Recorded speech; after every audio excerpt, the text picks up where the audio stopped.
They made a post in the Skype group today, which I put into a document. All right. Uploaded to Yahoo and the backup, and I titled it "American Federal Military Insurrection and Rebellion." So we'll what was that, Tom? You got it right there. You're breaking up, Tom. Is this any better? Yeah, that's perfect there. Okay, if I just move the speaker about 5 inches. Patrick posted a message in the Skype group today, which I put into a document, and I posted up there. It's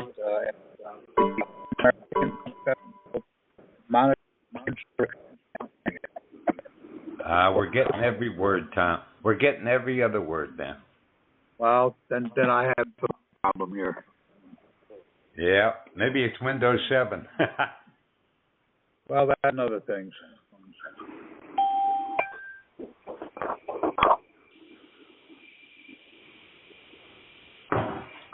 I'm trying to find that file. I think it was April 2015. Oh, that was a while ago. Yeah, I know. Yeah, Anyway, Patrick was talking about getting a banker's number, I guess, authorization from the state. But now Tom says we don't do that, right, Tom? Right. What we're doing is in the current file, in the current folder. Okay, going. Private bank is available. EIN.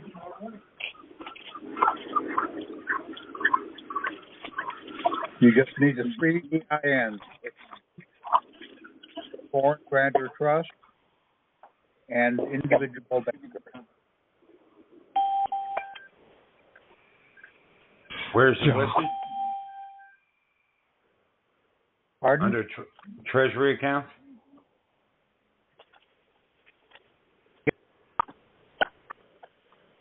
But the forms that you refer to are in the previous directory, Internal Revenue Banking.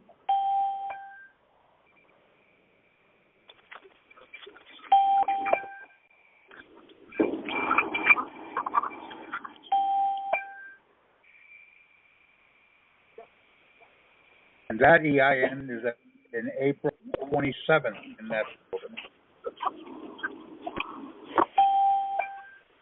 And American Federal Money Rebellion? That's the document I posted up, which was a long comment that Patrick posted.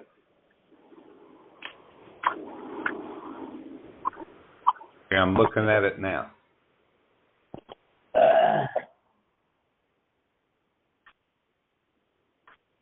That's all there was? 3 paragraphs? That's what it was. But of course, 3 paragraphs. It does.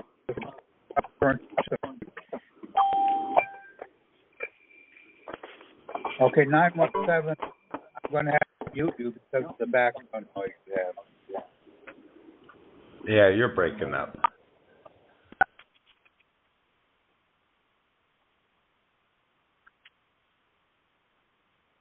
Am I breaking up now? No, you're fine. Okay, that's because when people make the background noise, my Skype gets confused. No, the file I'm looking at is the American Federal Monetary Insurrection and Rebellion. Is that the correct file? Okay. That's the file that was posted today. Just 3 paragraphs, that's it? That's what he posted. It's a good summary of what the current banking is like. This has nothing to do with your EIN question. I know. Are you linking the two together? I'm listening to you and I'm reading the file. Okay. Now I'm confused about my EIN not EIN, banker authorization from the state. Why? What confuses you? Well, because I was listening to it, and it seemed that he said stop on the other thing, and this is what we're doing now. So, of course, that was in April. Yeah. So now I got to look No, down. he started in April doing the individual banker. And on April 27th is a sample of his SS4 for that. And on May... I don't know what you're doing, Tom, but you're breaking up again, man. You're breaking Okay. up. I'll just have to sit back while you guys talk then. No, I want to listen to you, what you were saying.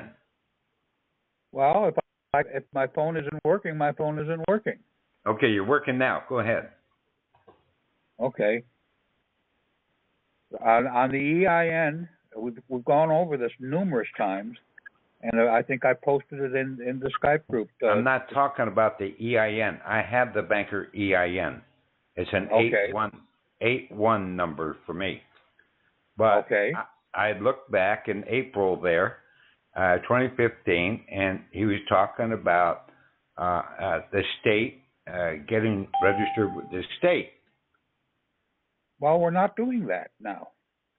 Let me, Tom, this is Pat, I'm on the line. Okay. Yeah. Hi, Patrick. We're recording. Okay. We have to get the EINs. We have to get an estate EIN, okay, over our Social Security Mortimain account. Yeah, that's okay. what I'm working on. I'm working on that now. Okay, and that there's an example in the PDF files for the SS4s, okay? I saw in that. there, okay? And you can do that online, okay?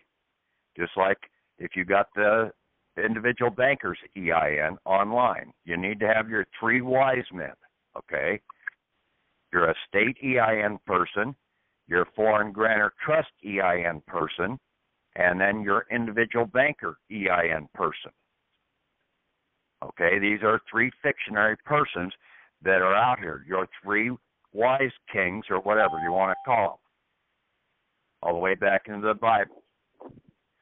You have to have fictionary persons out in front of you to give you, to protect the living.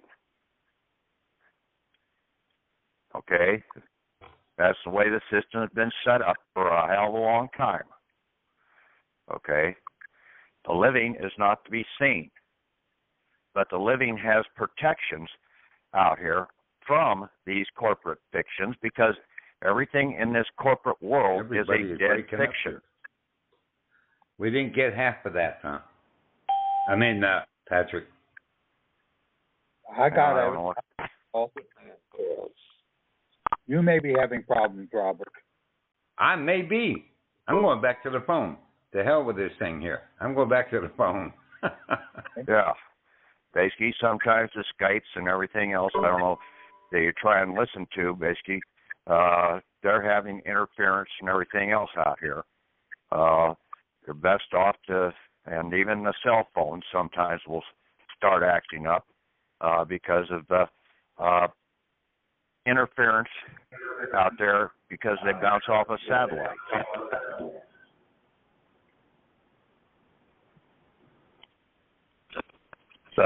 That's what we need. Why we need those three EINs, and those EINs only have one dash in them.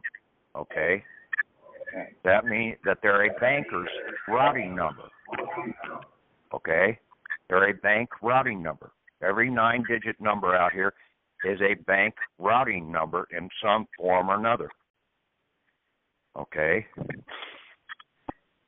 Even like your driver's license is a routing number, a bank routing number to route funds around, but it's basically in the state banking system using the state bank system and also the state insurance division.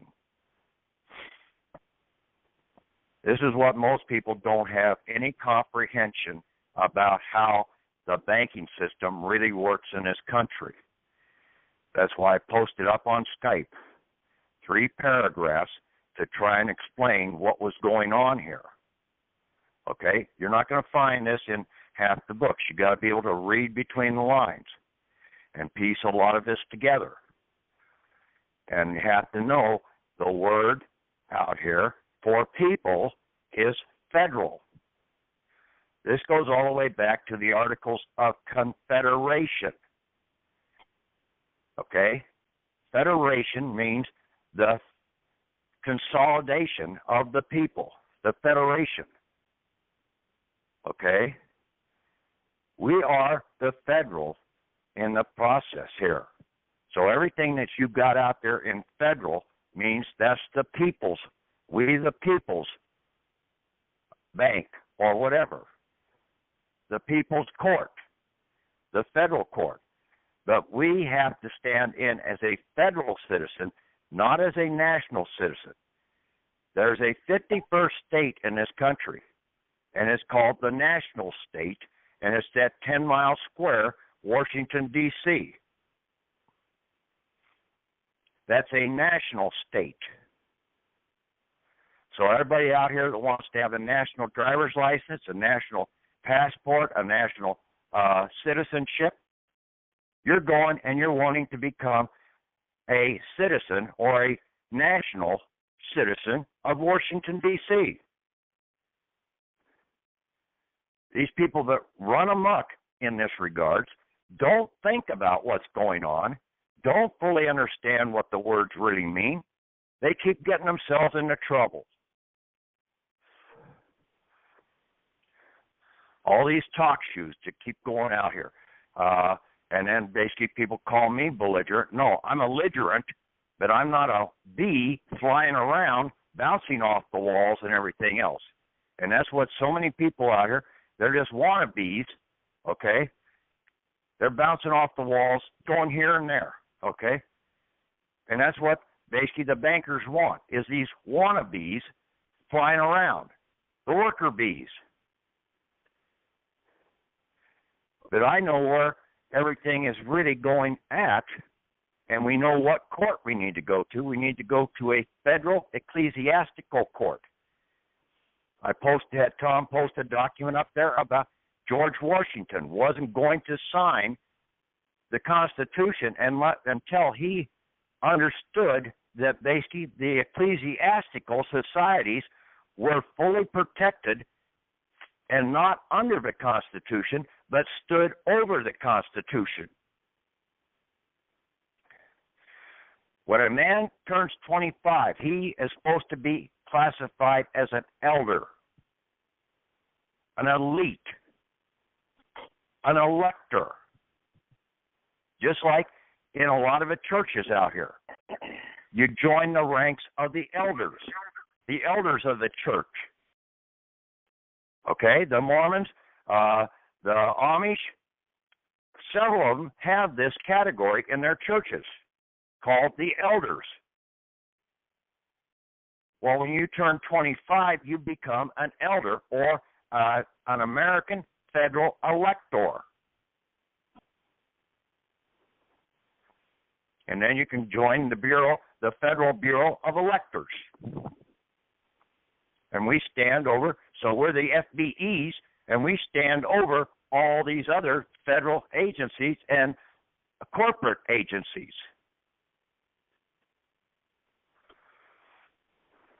But you have to approach these guys with a one and only living document. The birth certificate or that certificate of live birth is not a living document. It is a twofold document. It can either be issued to a dead person or it can be issued to a living person. So it's no proof that you're alive. Look at it. What does it say? Child was born alive or child was born dead? So a dead child being born can get a birth certificate too.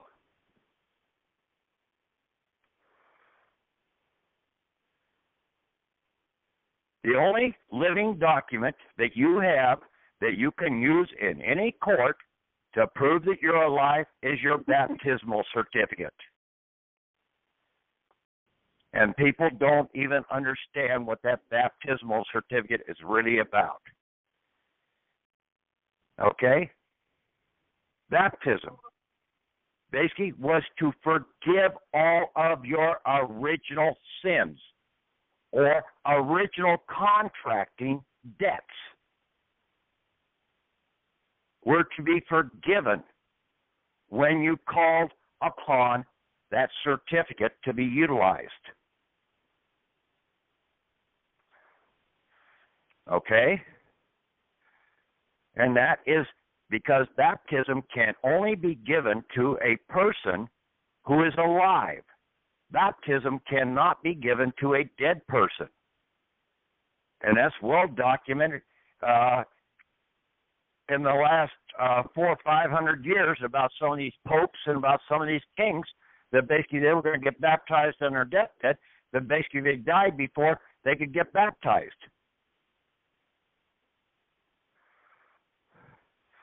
They thought that in that process, they'd have all their sins forgiven. And basically then they'd be able to go to heaven. Well, basically they don't even understand the true connotation. It's not that type of system, okay? There's probably about 12 to 15 different times in the Bible, if you know how to read between the lines, about being giving a baptism or standing superior in the process over the constitutional chartered corporations. And like in the Babylonian Empire, there was Daniel with Meshach, Shadrach, and Abednego, or whatever his name was. They were able to stand over in the lawful laws over the constitutional or chartered law, banking laws that everybody underneath in the Babylonian Empire there were operating under. We have that same capability here in this country.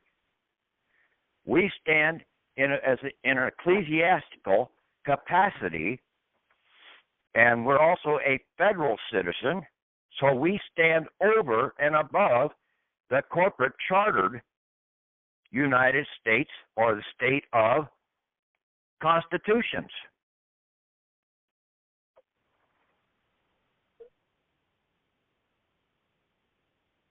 Now, the 3 paragraphs that I had Tom I posted up on the Skype group were trying to tell you how the banking system got involved into this last 100 years.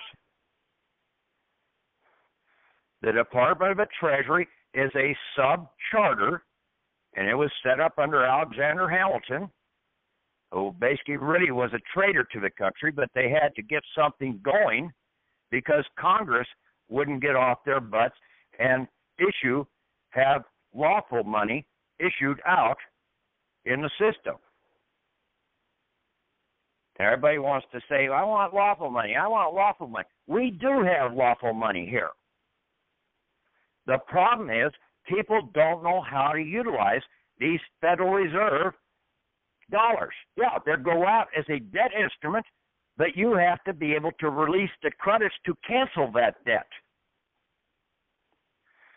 That is what we've been hampered and prevented from doing because the corporations wanted to continuously derive a profit off of these. The hospital, the police department, the court system, these corporate chartered court systems, they're all out there for getting additional profits in the system. And all we have to do is come in and basically order the credits to be released. That's one reason why you need to have that estate EIN person. He can order those credits to be released. The Social Security account is a mortmain account, and it can have funds going in and out of it. But it's a mortmain account that's being held off budget in the We the People's Reserve Bank, the Federal Reserves. Federal means we the people.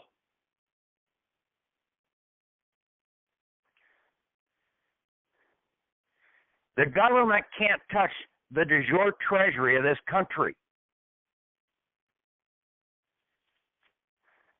Initially, when they set up the Federal Reserve banks, they were taking the tariff taxes that were supposed to be being deposited into the national treasury, or the federal treasury, the We the People's treasury, the excess tariff taxes.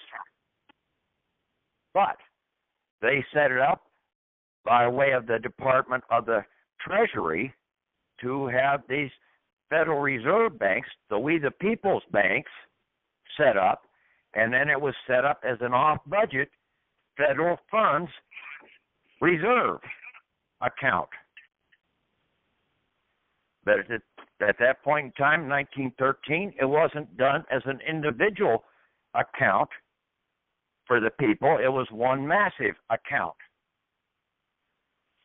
And then they set up 12 branches for the corporations to use, the state corporations and all these other corporations, to go in and borrow against that reserve account, using that reserve account as collateral out there in the process. And then basically in the Great Depression, all of that came to a major standstill because of the drop in prices and everything. Everybody started going bankrupt, and then it finally came to a full head in 1933 when they had to come in and fully declare the bankruptcy. And at that point in time, they had to relinquish all those reserve funds to settle the debt that they had been using as collateral.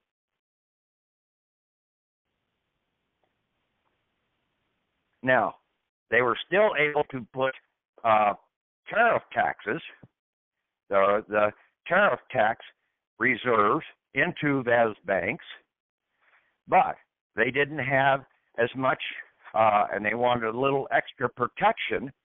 So the only way that they could access the federal treasury was to have people do a draw against the federal treasury. And that's when they started bringing in the Social Security system. And they basically, the people then were doing a letter of credit draw against the federal treasury, initially of about $640,000 worth of credits against the federal treasury.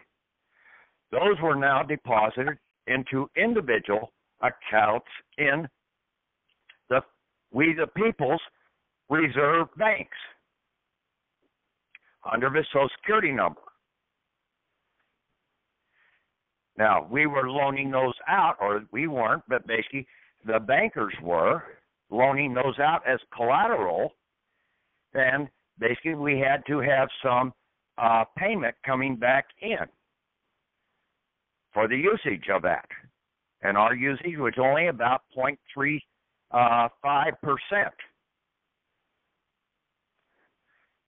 allowing them to use our assets as collateral, our credits as collateral. But they were, again, held in off-budget accounts. And then since they were set up as mortmain accounts, they had to be taken offshore, and they deposited them into the U.S. territory of Puerto Rico, because the territories are not under the statutory laws. Here in this country, we are operating under that we cannot have mortmain accounts here in this country. But in the territories, you can have that because the statutory laws do not apply to the territories.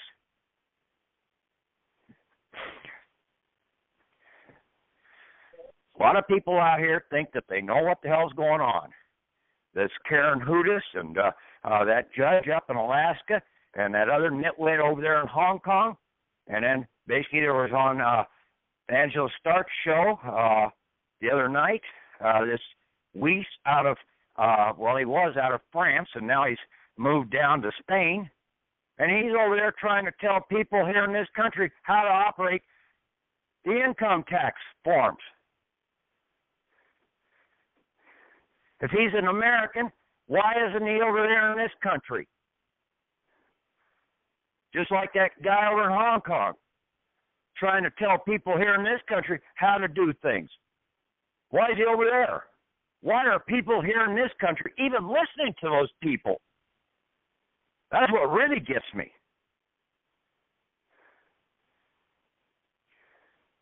They have no idea. They don't give a shit about this country whatsoever.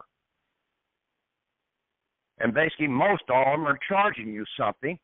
And in a lot of cases, some of these women out here, like that one up in Alaska and this Karen Hudis that's operating out of Washington, D.C., basically they're out there trying to incite the people to revolt. Instead of telling the people the truth about the system, and then if the people understood the system, we could take control properly.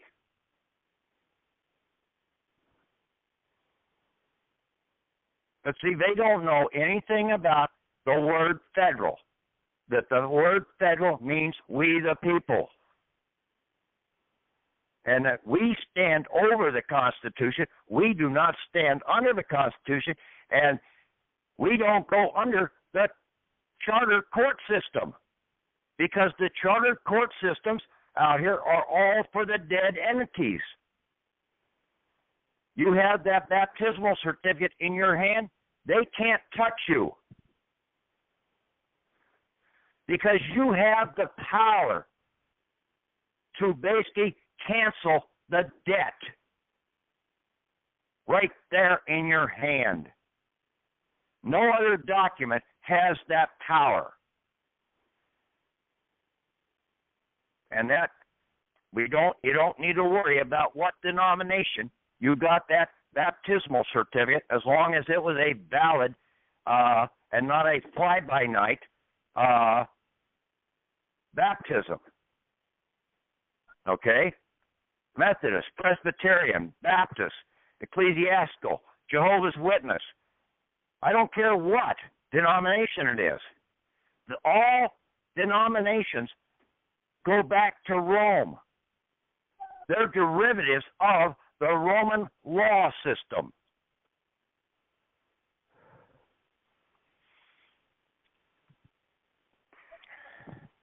I hope you people can comprehend this stuff, because it's not that hard. Talked to my sister tonight, and I told her, hey, one of the key documents you need to get is your baptismal certificate. Do you know where your baptismal certificate is? Well, she didn't. I said, well, basically you can go and call up down here to the local church and basically have them send you a couple copies of that. Get more than one copy. Because when you go in, and you're going to have to go into a federal ecclesiastical court as the plaintiff, and you're going to have to contact the federal judge, chief judge for your federal district, and have him set up an ecclesiastical court. All of these chief judges and everything, they basically have gone through an ecclesiastical school. Notre Dame, Harvard, Yale, Princeton, Georgetown. All of these are, and there's many others out there that basically have law schools in these religious schools. They're not openly religious, but basically they are basically founded initially on religion.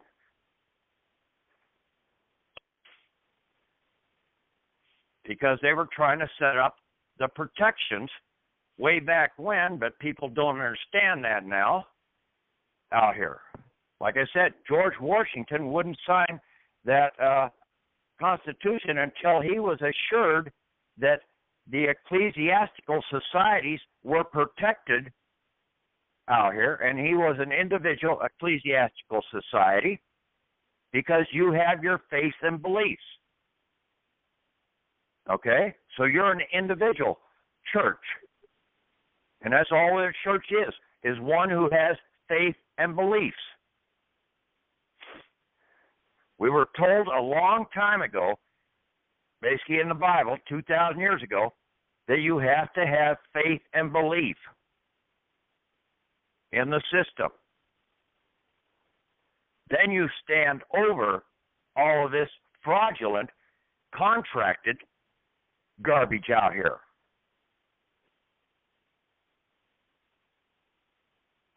We go out and basically when we get into that court, we will also be demanding a federal ID, a federal passport, and anything else in the federal capacity.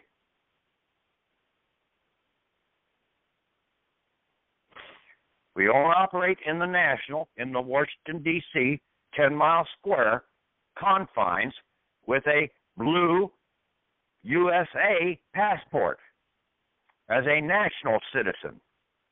Even though you're claiming to be a non-resident, that don't count. Yeah, you're not a non-resident. You're a non-resident of living in Washington, D.C., but you're claiming you want to be a citizen of Washington, D.C. See, that's the ludicrous that people don't see. Why haven't some of these things worked? Well, people don't slow down because they're like the bees flying around, the little worker bees, the wannabes, bouncing all over, going out and gathering a little bit of honey here, a little bit of honey there, and then bringing it back home. Well, basically, the men are the drones sitting back in the hive. They don't go out and have to do all the work.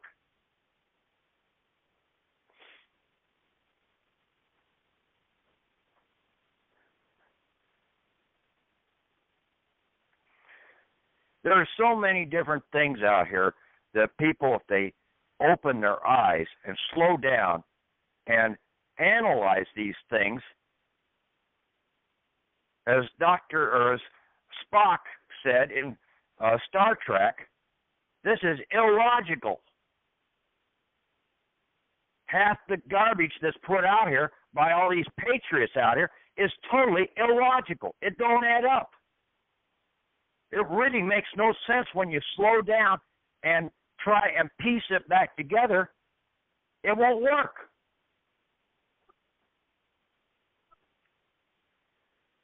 There had to be something superior out here in this whole process. And there had to be a protectionary document out here to make these courts stand down in certain cases that we kept hearing about. That guy out in Idaho, basically, going in, he was a defendant in the court case. The prosecutor basically was sitting there, and basically the defendant gave the judge a piece of paper. Judge looked at it, and then basically the guy said to him, you might want to change your robe or your garb or whatever. Judge got up off the bench, went back and changed it to a white robe with a purple slash, came back out. The prosecutor didn't know what the hell was going on. He tried to talk to the judge. The judge didn't even pay any attention to him. Judge only demanded, I want to see the injured party in the witness chair. So he didn't say, I want to see the defendant in the witness chair. I want to see the injured party coming from the plaintiff's side of the aisle. There was no injured party. And basically, since this was an ecclesiastical court, when he put on that white robe and purple slash, that prosecuting attorney who had a bar card could not be heard by the judge. That's why the judge ignored him. But he wasn't going to make too big a deal about it. He was going to try and get it in and out and shut down as quick as possible. This doesn't even go in as a court of record when you go into the ecclesiastical court. It's now a private So it's not going to be open for public scrutiny.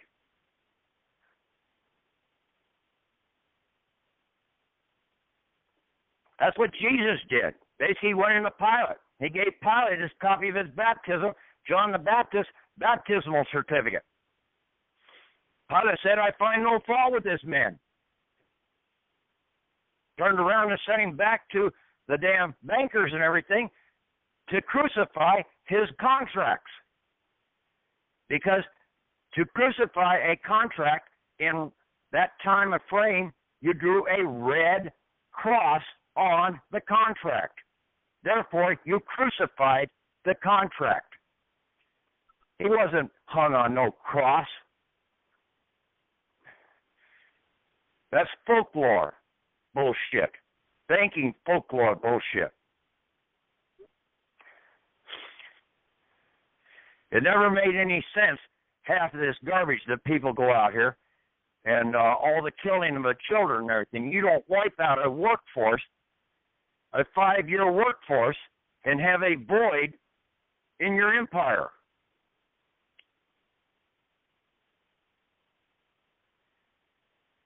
At least the people back then didn't do that. But they got a lot of others to go out and fight wars for them, all for profits, for the military machine corporations to make a profit. The charioteers or whatever, the swordsmen.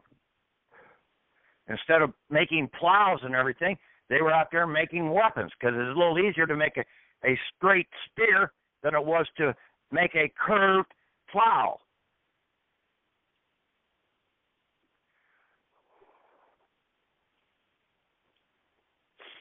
Logic, people, logic. Think logically, please. And stop wanting to be wannabes. Start being the bees that understand what's going on out here.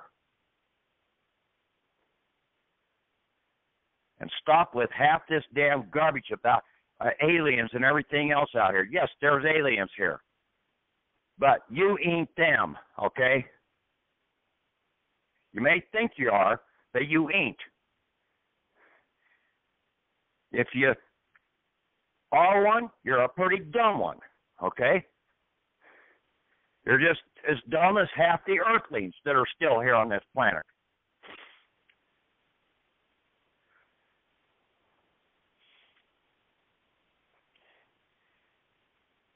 We have to basically do a court case. We have to do a cover letter to the federal judge, Chief District Federal Judge. And we're coming in an ecclesiastical capacity in the process. We have to have him step into the ecclesiastical capacity, and it's going to be a federal court scenario. And we're coming in as a federal citizen in our ecclesiastical status. On the envelopes, you can write federal mail on there, top and bottom, when you send us into the court. There is no court filing fees for a federal ecclesiastical court case because it's not listed under the charter's court scenario. Jesus didn't have to pay to go to see Pilate.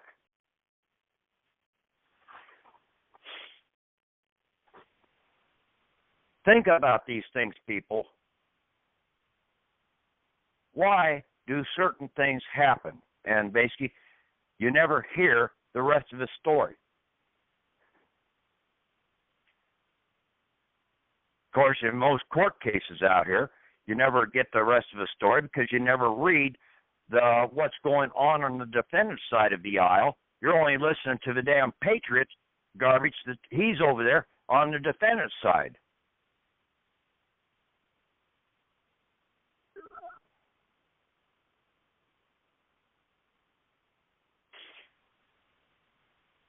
You guys can sit here and listen to this all night long, whether you go along with it or not.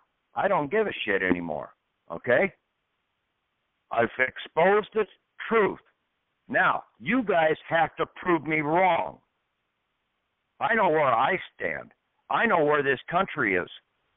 I know how it was set up.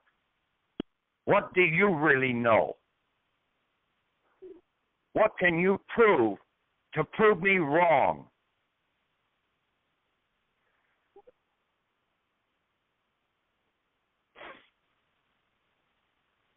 Okay, it's open for questions, discussions, whatever you want.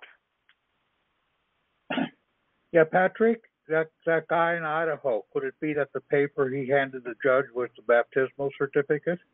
That's what I said. Okay. Same thing with the couple down in North Carolina. There had to be one and only one document that basically would turn that whole court case around. And that's a document of living proof. And there's only one document of living proof, and that is the baptismal certificate. All these other certificate of live birth, whatever, all these other documents are basically dead man's certificates. Okay?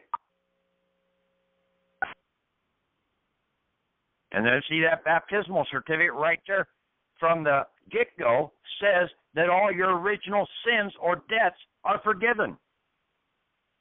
It doesn't mean, and see, a baby, when they're born, does not have any debt. The only debt that a baby has, really, in actuality, is that they have to give their body back to Mother Earth.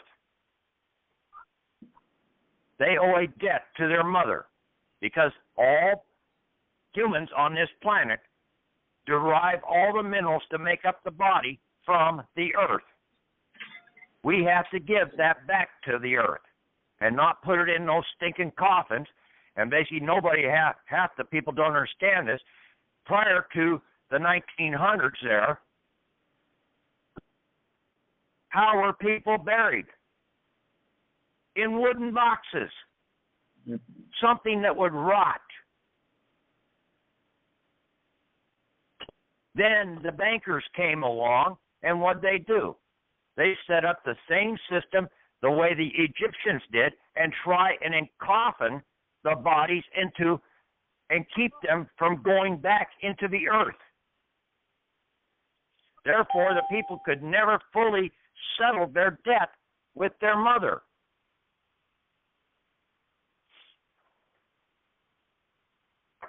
Now, you can prove me wrong on that one, too. Now, the morticians and everything else out here, the corporate morticians, basically they're working with the bankers to try and destroy this country. Because the body has harmonics in it, and you have to release those harmonics back into Mother Earth. The minerals and everything that you have used during your lifetime.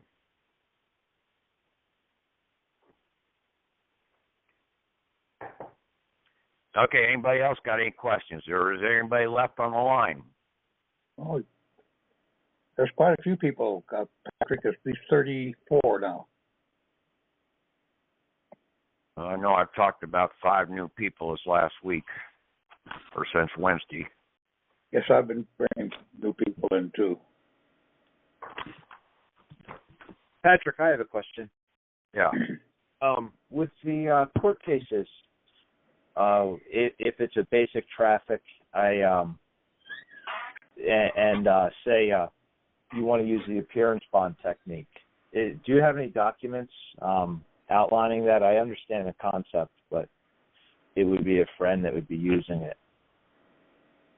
I've explained it to him, but I just told you how to settle that court case. I know he's not baptized. Well, he's got to get baptized, okay? Okay. On this one talk show, okay, that I got on here a couple weeks back, okay, and then one of the girls came on there and was talking about, and then they had a talk show here the other day on the 7th or something like that, and basically the people on there were still going down the damn wrong track. But this one girl came on there and said that basically the Pope came into Philadelphia there and told the prisoners, or put the word out there for the prisoners in Philadelphia, that their remedy was in the prison chapel to get out of prison. Your remedy's in the prison chapel. He didn't come right out and say that, but basically he's trying to hint to that. Well, what's in the prison chapel? Go and get baptized. Show that you're the living. They cannot incarcerate the living on a fraudulent debt charge, because when you get baptized, your debts are forgiven. See? Pretty simple. It is very Who's getting the traffic ticket? The living or the dead fiction? obviously the dead fiction. Yeah. And then basically the people are out here operating as a dead fiction. They're starting to stink up this damn country. All this rot and everything else that's walking around. Dead man walking. Walking zombies. Walking wannabes. Whatever. The Walking Dead. Hell, how many times have these damn movies been out here trying to tell people? And then the Patriots out here get everything so damn screwed up, they want to call themselves a patriot, and basically they don't even understand what the word patriot really means. And I'm not going to go into that one. I'm concentrating tonight on just the word federal.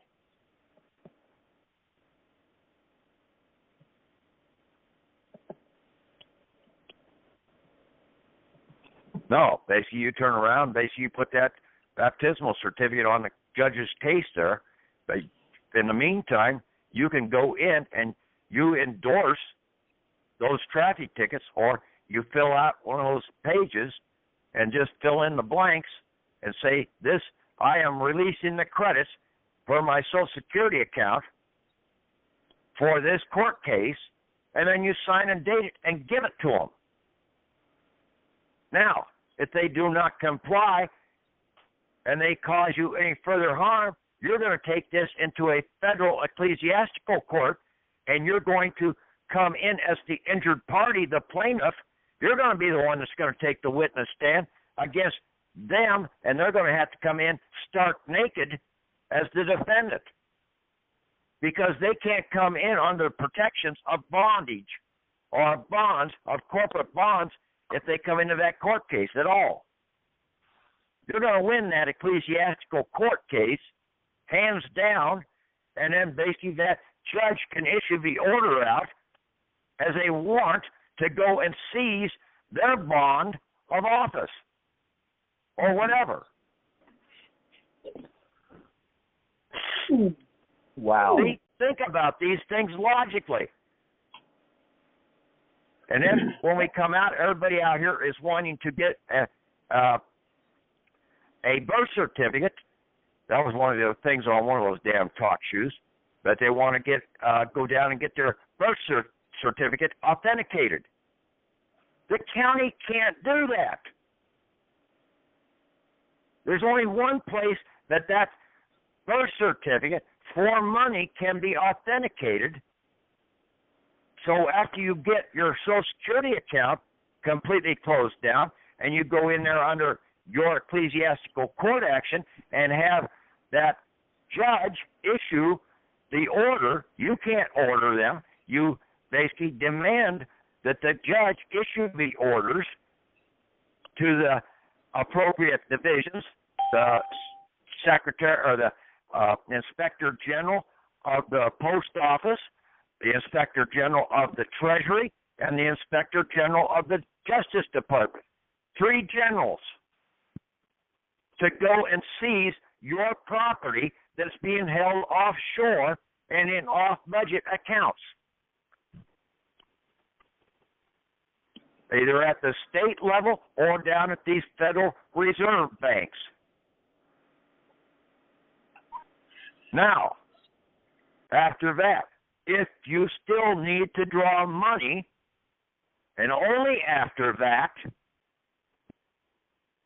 then you will go into take a copy of your birth certificate. You will put a value on it or a copy of your DD-214, but this is only after you have done the initial ecclesiastical court scenario to close down your Social Security account. Then you will go into that ecclesiastical judge, and he will know you right off the bat. Basically, you step into that courthouse, and you say, hey, you show him your federal ID. Hey, go right on up there. The judge is waiting for you. You probably won't even have an escort. Because you're recognized now as basically who you really are. You're not a dead man. See, they give you an escort. Basically, I had that when I went into bankruptcy court, walking around with me. Well, basically, the dead needs an escort to walk around with. Said, I don't need you to prop me up. Said, I can do this on my own. I'm not dead. I didn't tell him that, but now I know that. Okay, that's why you get an escort, because they have to escort the dead. They don't want to lose the dead bodies in those buildings. They'll start stinking the place up.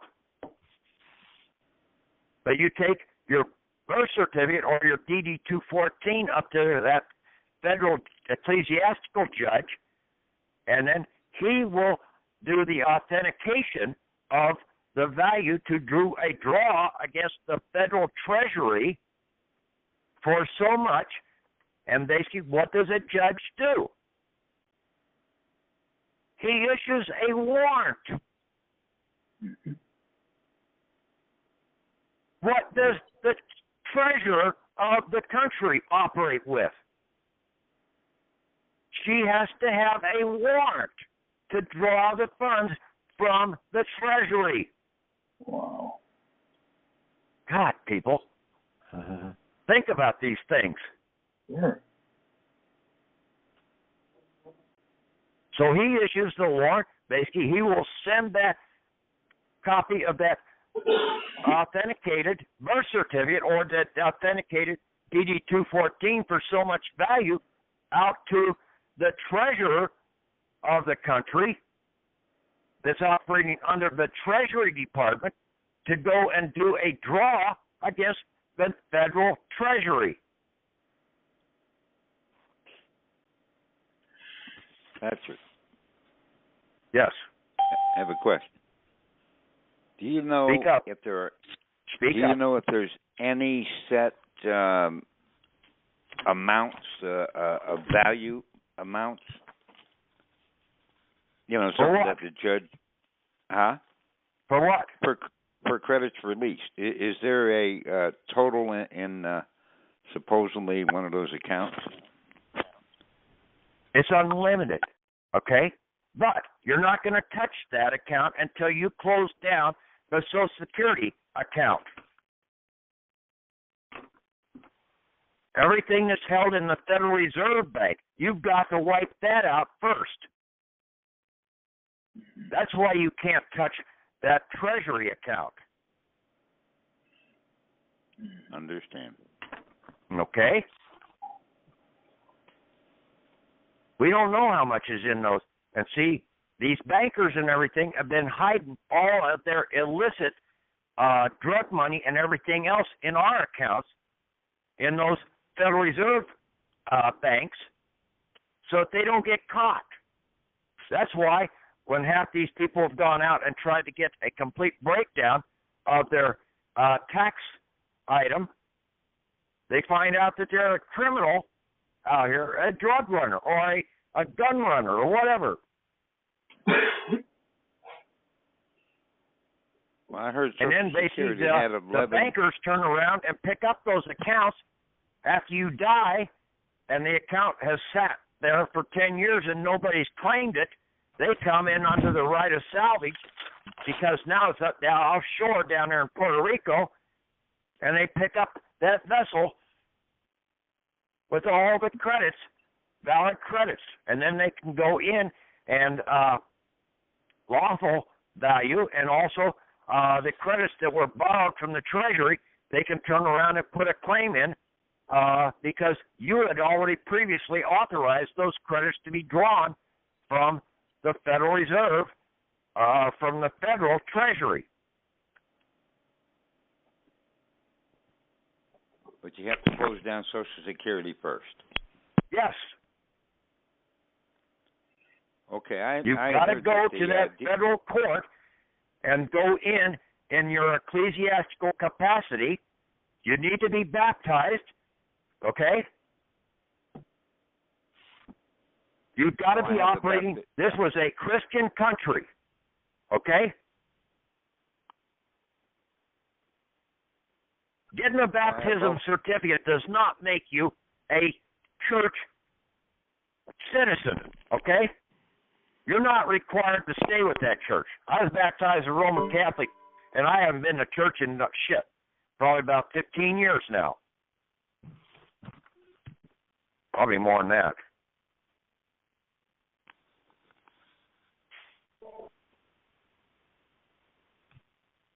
Because, see, I know what the hell the damn church is, and basically I know that the damn priest or whatever up there at the church doesn't know he's had a hole in the ground.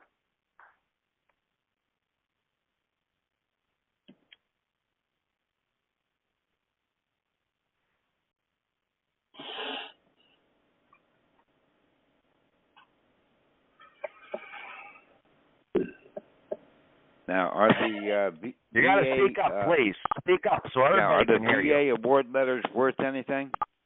Are the VA what? and Social Security worth any credits at all? The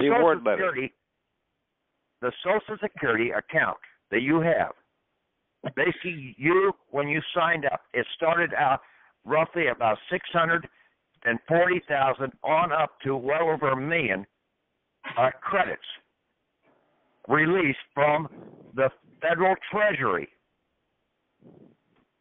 So you've got that much in there. Now you've got all the rental fees of 0.35% that's been going into that account for the last 30, 40, 50, 60 years.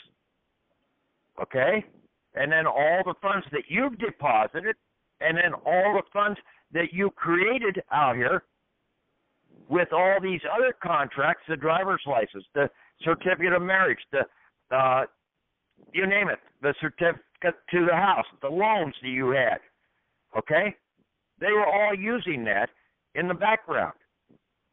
You have a lot of those funds, and then when you paid out of your back pocket for those, like you paid your mortgage off for the house, well, that full mortgage has to be deposited into that Social Security account there in the People's Reserve account.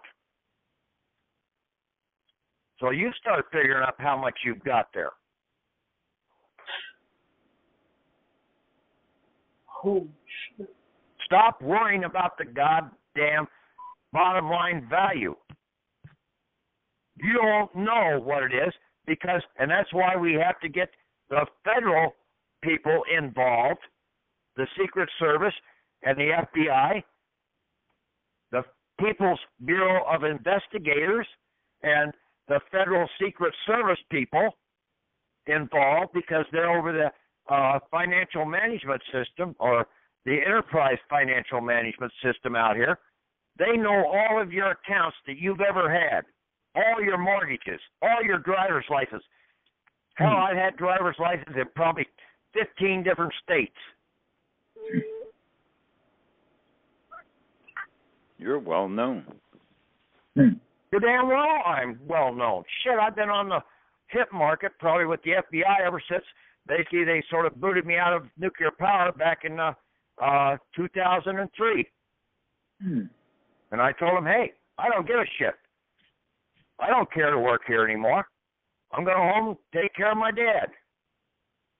I could have fought and contested basically them releasing me because I told the FBI, basically I spouted off in a bar one night and I said, hell, anybody could break into one of these nuclear power plants.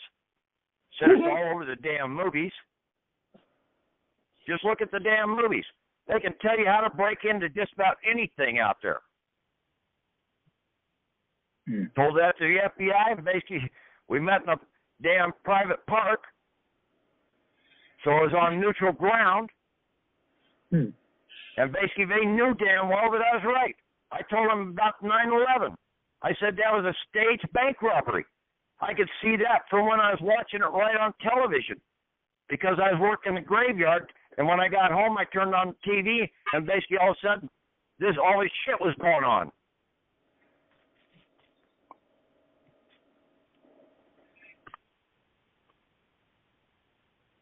I even saw footage of the damn gravel trucks coming up out of the underground parking lots that morning. That footage has totally disappeared out of the system. That is a complete replay of Die Hard number 4 or 3 or whichever one it was. Yeah, 3. See, they basically have told everything out here in the movies before they even happened. I tried to tell you people that. Look to the movies. You will find out more information than listen to some of these other nitwits out here. And then stay the hell away from some of these other nitwits out here. Yeah, a woman may speak, sound like they're real concerned and everything, but I got a major problem with most women. They have at least a week period almost every month to where they're totally insane.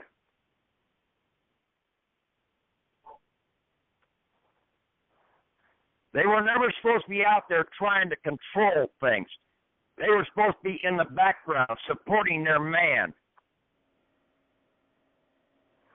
The man was supposed to be out there protecting the woman. But the bankers have totally got this all screwed up in the process, and the women are the most gullible species on this planet. Like women's liberation. Of course, the men are getting just about as goddamn bad.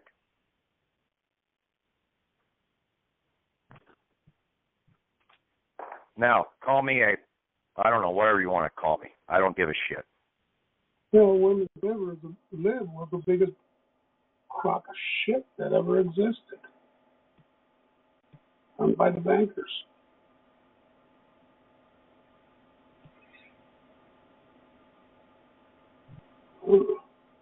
Okay, anybody else have any comments?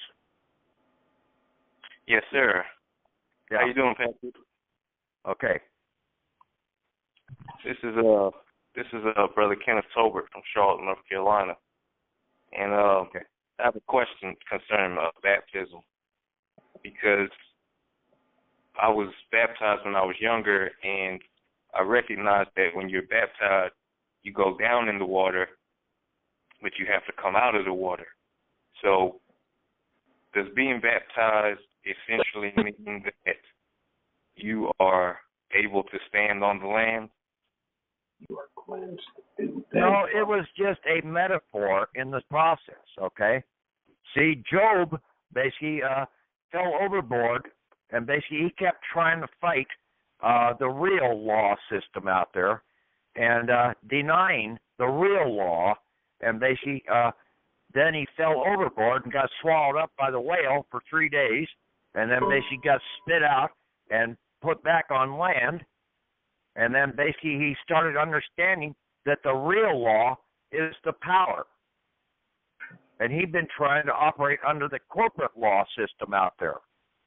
And then he went into that kingdom or whatever and basically told them about this. And basically then that's when they took off their fish heads or whatever and put on their burlap sacks. And basically they didn't go jump in the water. But basically they were baptized all, and basically then after 3 days, their debts were all taken care of. See, that's what I'm saying. You look to the Bible and you'll see many different metaphors, okay? You could have been baptized by earth, okay? But as long as it was a baptism by a church organization out here, under the laws, the just laws of the system at that point in time, and see, basically, Moses started out with the laws cast in iron. Then the Babylonian Empire cast them in gold. The Medes-Persian cast them in silver. The Greeks cast them in bronze. The Romans cast them in iron. And basically the law right now is still in iron because all these Bibles and everything are printed by a printing press, by iron type. Use logic, people. Use logic. It's simple. It's easy. It doesn't muddle the mind when you use logic.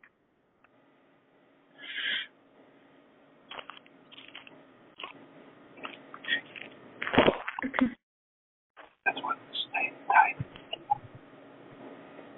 Patrick, I have a question for you. Yeah. Funny. I was wondering, are we not gathering up receipts and sending them in now? Are we not going to be doing that? Or are we just going to the ecclesiastical court? No, you can do both, okay? Okay. You're going to have to, basically, when you come out of the system, you're still going to get receipts, okay? So you're still going to be putting a claim in against the reserve funds that are held there in the Federal Reserve Bank, the People's Reserve Bank. Okay. See, that's why you will still need your estate EIN or your banker's EIN person to go into the Federal Reserve Bank, the People's Reserve Bank, because we will be putting those receipts in as draws against the federal funds reserve that basically is coming in there under the tariff taxes, which is basically an open-ended account. It's not attached to an individual account. Okay. See where I'm leading this all to? Mm-hmm. That's our bank. We just haven't been using our bank the way it should have been used. I have another question for you.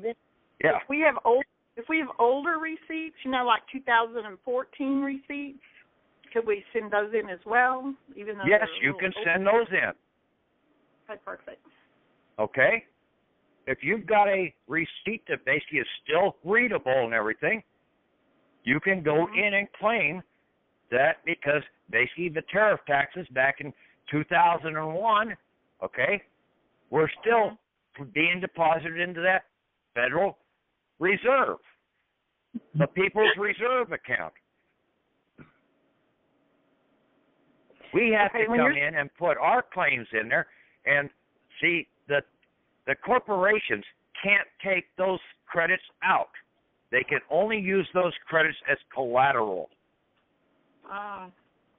See, the dead can't touch those items, but the living can come in and pull those assets out. That's why you also have to get your status as being a living federal citizen with your birth certificate or your baptismal certificate. Patrick, can I ask you another question about the receipts? Yeah. Sure. What if we had, say you had your cell phone carrier for 5 years and you had them send you a statement of how much you've paid since you started with them? Would that be a good single claim? Would that be a good place to start? Yeah, you can claim all those funds out of your Social Security account. Perfect.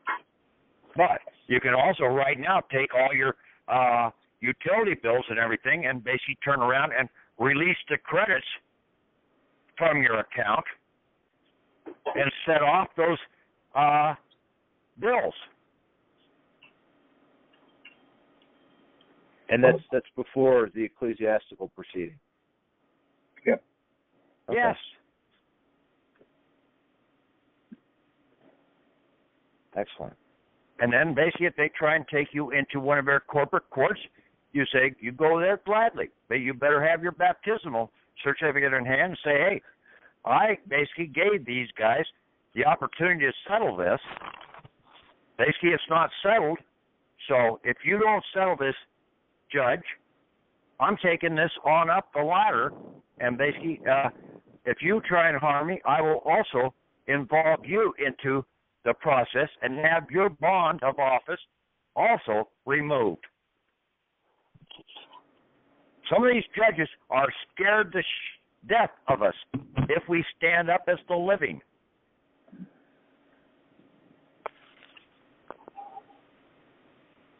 Patrick, with somebody else's name on the paid bill, can that be used also? No. No, they've got to use their own bill, okay? Well, on a utility bill? Yeah. No, you can basically set it off for somebody else.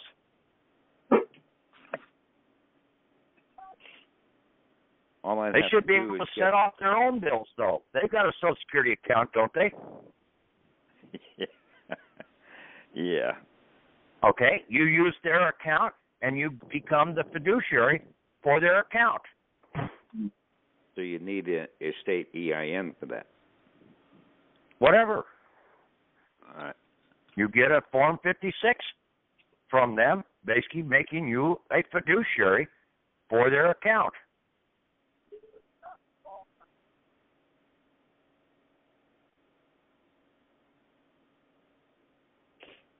Don't make this more complicated than it is.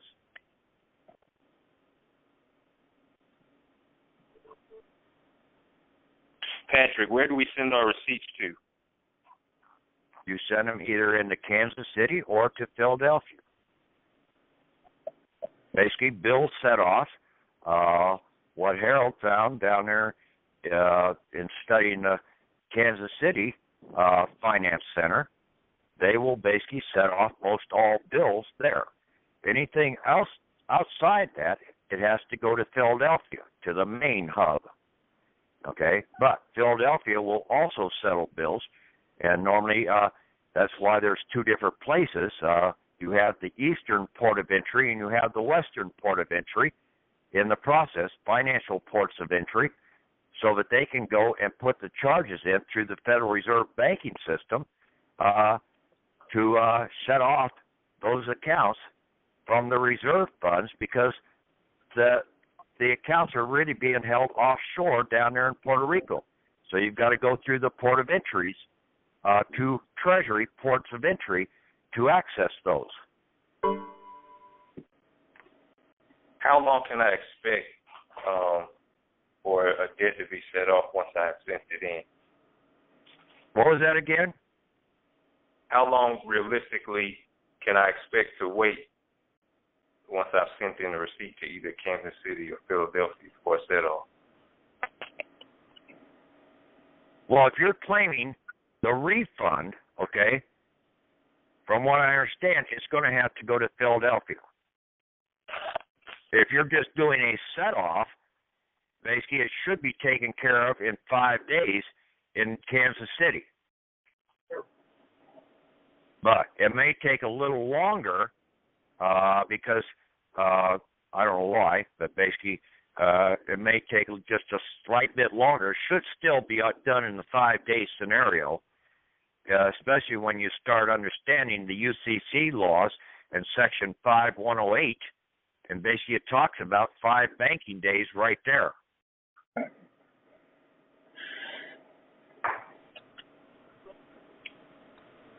And then if they go over that provision, then we can contact. If they go over that, we're not going to sit and worry about that.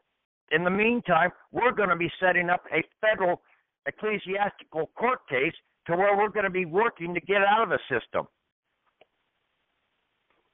So you do a little something, set it aside. Now you forget about that. Now concentrate on getting out of the system. Get that damn court case written up. Get an ecclesiastical letter written up there and basically come out of the system. I would have had mine all done except my one computer crapped out yesterday or night before last or Friday night or whatever. But I already had a backup computer there, but it wasn't loaded up with everything that I needed on it. So basically for the last day and a half, I've been loading all the programs in and trying to retrieve all the data that I had. Normally I try and do a lot of backup stuff. That's one thing that a lot of you people don't do. You don't have backups. You've got to start thinking about some of this stuff ahead of time.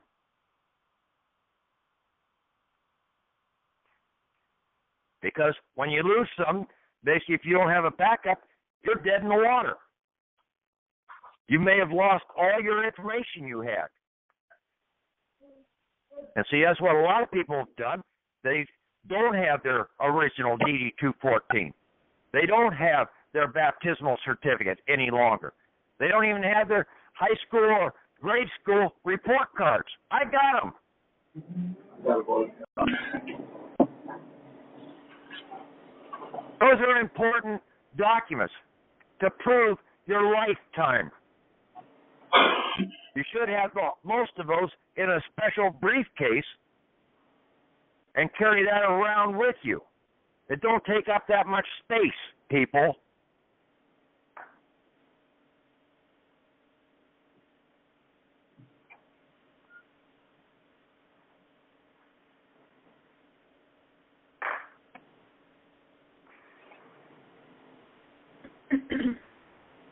Any other questions, comments, rebuttals?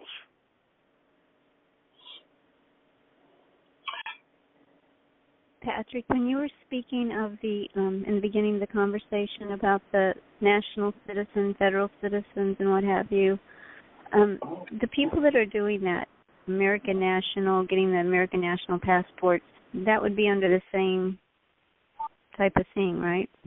Yeah, they're still claiming to be a Washington, D.C.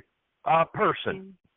That's what I was trying to explain to them the whole time, but I didn't really get any kind of positive feedback to agree with. Who's the instigator behind all that marked garbage? Basically, you're getting to become a marked national citizen. You're not a federal citizen. Or not protected. See, you now basically have committed yourself to being a resident or a non-resident of Washington, D.C. That's what I thought. Yeah. And basically, then they can come in and take you out. Hey, you got us screwed up. You want to be a federal citizen, a federal elector, or a member of a federal estate. That's what a woman's supposed to be. She's supposed to be a member of the household of a federal estate, behind the federal elector who is in charge of that estate. Whether that be your dead husband, whether that be your dead father, whether that be your living father or your living husband. Read the book of Ruth, women. I told you that.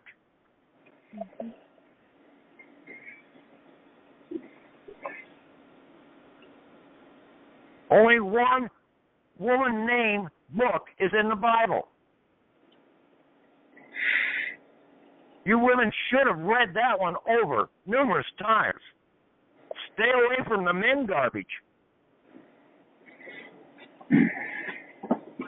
It doesn't apply to you.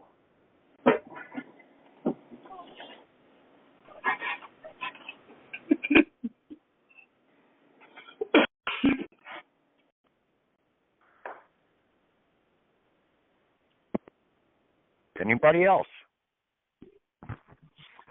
Concerning the direct express card, should we have that before we go into this court case? No. Ecclesiastical? No?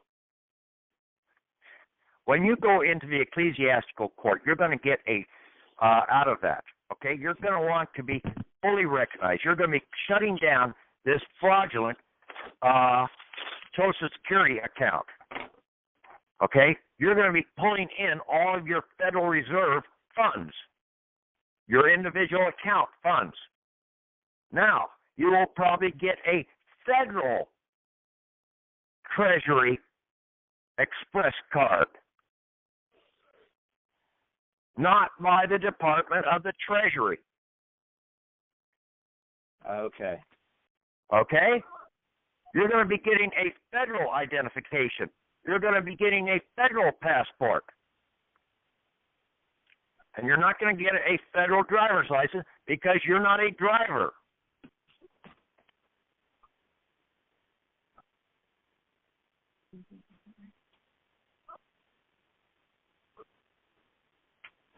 Even if you were to drive a big tractor trailer, are you driving it for somebody else?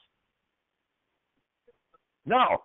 If that's your tractor trailer, you have the right to travel in that and haul your cargo to market.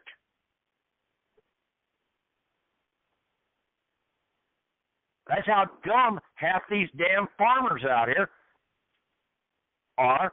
They own the damn tractor trailer.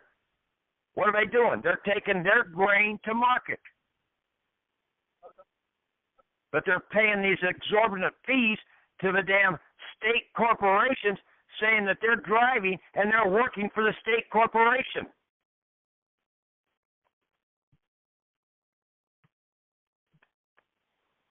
You want to be free? Learn how to be free.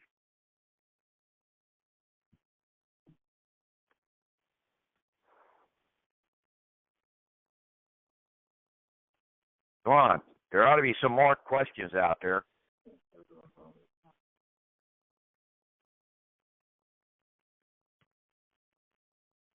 Anybody online?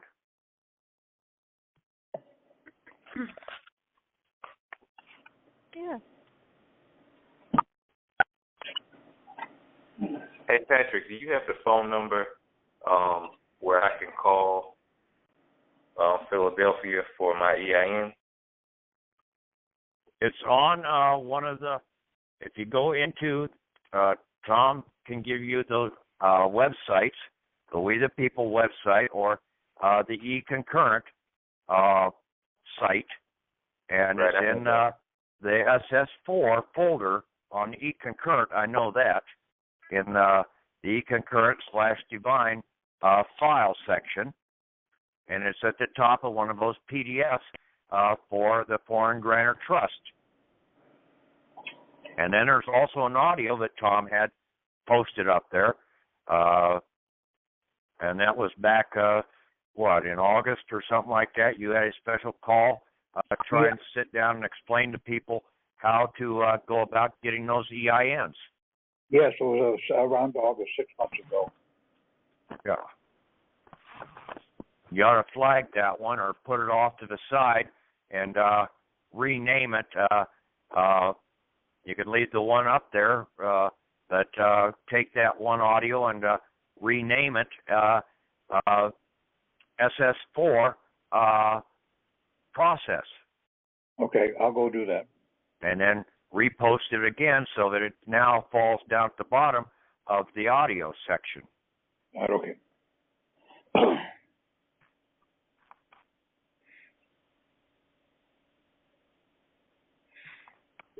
Okay, does that answer your question? Yes, sir. Okay. Or if somebody else has that, basically, if you want it, they can Skype it to you or basically email it to you if you want to put out your information. Yes, sir. My email is proclaimyournationality@gmail.com. And my phone number is 704-975-3178. My name is Kenny. I'm in Charlotte.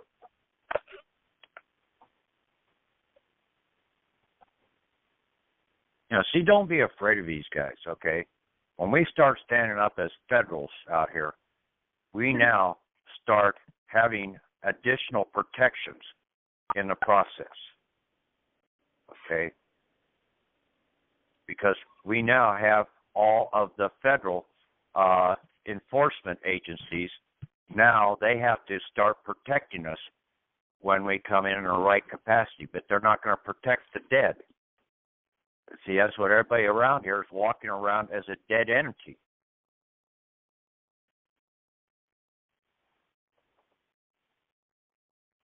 For an interim period, basically you can go down to the, like I did, go down to the sheriff's office and basically get a set of fingerprints and on a blue card, and then basically you get the machine that they had. They could also take a picture, and I didn't have any of that recorded under a Social Security number.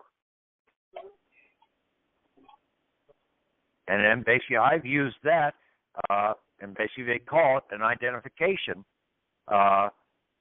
document with your picture on it, and I've used that at numerous places out there as my proof of identity.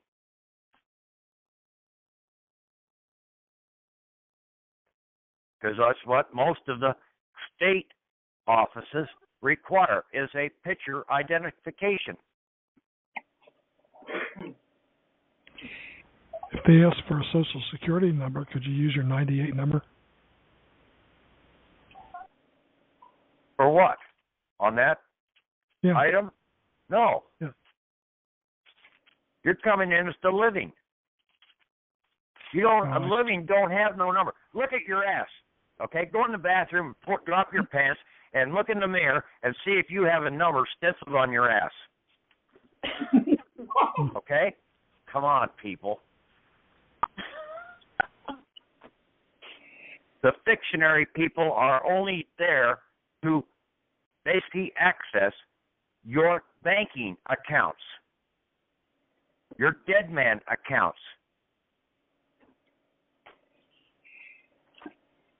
Because you don't want to go down there because the damn place stinks.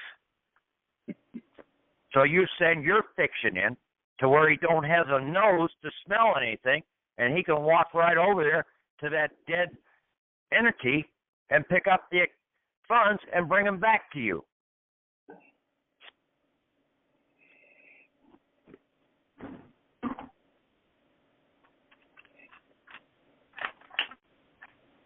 I'm trying to make a little humor here and a little metaphors for you people to understand this a little easier. It does I'm trying to follow in the path of Jesus to where he used parables. I'm using outright open metaphors.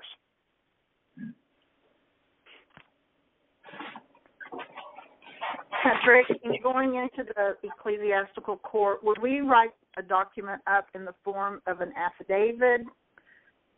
Would that be how to write that up as going in there? We would write a cover letter coming in from us in the federal capacity that we are in, whether we're as a member, as an elector, okay, for a male, or as a member of an ecclesiastical estate, okay, for a woman, okay. Mm-hmm. She's either a member of her dead father or dead husband or living husband or living father, okay, capacity. And then you would have a cover letter addressing certain things that you want to address and why you're coming in and wanting this ecclesiastical court ruling. And then you would set up basically like a regular court case document. Also, you would attach a certified copy of your baptismal record, a certified copy of your baptismal record. That is the first document. Then you would include a certified copy of your birth certificate in there, and you would have a copy of your Social Security card in the process, front and back, okay? And if you had a military service, you should have your military DD-214 on file at your local county military discharge land record book, and you would be able to get a certified and sealed, embossed copy from that county recorder. You would put a copy of that in when you go into this court. Then you would also list in this court action all the additional documents that you could think of that you're going to be surrendering over to them, to the men in black, the morticians, okay, because they have to go over and dig up all these dead man accounts. So that's why they're morticians. Okay? And they dress in black. A mortician dresses in black. And then they can go in and seize those accounts, and then they will purify them. They will get all the stinking rot off them and basically give you what is lawfully just back and close down that account. You'll no longer have a outright reserve account in that people's reserve bank.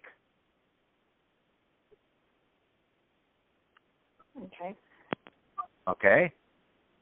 But you can turn around and take all your receipts, and you would still put those in using your estate EIN person, and that's why we have a private bank. When we set up our individual banker EIN, we set it up as, like in my case, the Patrick Devine Private Bank E&T, Estate and Trust. So I have two accounts there, my estate person and my trust person, banking persons, and then I have my CFO over those two persons, like the Father, Son, and the Holy Ghost scenario, to go out and operate in this commercial system that we're under. Whereas we, the living, are the all-seeing eye in the triangle.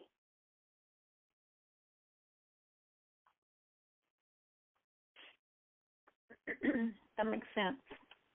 Yeah.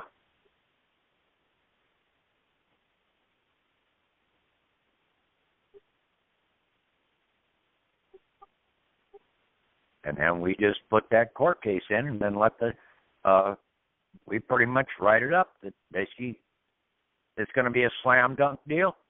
And if you write it up properly, basically all the judge is going to have to do is sign his signature to it and turn around and send it over to the clerk of the court to issue out the warrants for those items. Patrick, I got a question. Yeah. So you telling me that there's no one going to be there to defend whatever interest on the other side when you write the court case up? So it's just going to be you, the judge, and no one else. Right, but you will still list these corporate entities as basically defendants. Right, but you need to say that, though. You didn't say that. Well, basically, yeah, you'll list those, you need to address, what you're trying to say is that you need to address the matrix, right? And well, you're coming in and you're going to be listing, like the state of Iowa, the United States Social Security Administration, the United States Department of the Treasury, the United States Department of Defense. Okay, see, these are all sub-constitutional. They're derivatives of the original Constitution, okay? And they're the ones that are operating out here in fraud in most cases. Any department of or state of is a derivative of the original. So basically they are the fraudulent banking system. They're the dead entities that are out here. So you list all the dead systems as the defendants. But and we guarantee already know there's not going to be a living entity that's going to come in and defend those dead entities. But we know that if we list those entities and we do not have the right person to service or process that person, it's not going to go through anyway. We're going to keep knocking on the doors. So what I'm saying to you is we have to address the matrix, which is all three U.S. attorneys, which it says U.S. Attorney Civil Division Agency of the Matrix in Detroit, Michigan, right? And then we go to the next one. No. Okay. All right. No, we don't have to do that. Thank you. We do. See, this is a federal court. This is entirely different. Those than are the federal. All the constitutional courts. This is an ecclesiastical court, which is far superior. It's more simplified than these. See, we don't fall under the federal rules of civil procedure. But what I'm saying to you is the ecclesiastic court is where? The probate court, right? No. You said it was the probate court. I never said it was a probate court. It was the bankruptcy or probate court. Where is the ecclesiastical court then? The ecclesiastical court is right there in the federal courthouse, okay? Right, and who is the service of process of the ecclesiastical court? The chief judge, all he has to do is take off his black robe, and because the black robe means that they're dealing with the dead.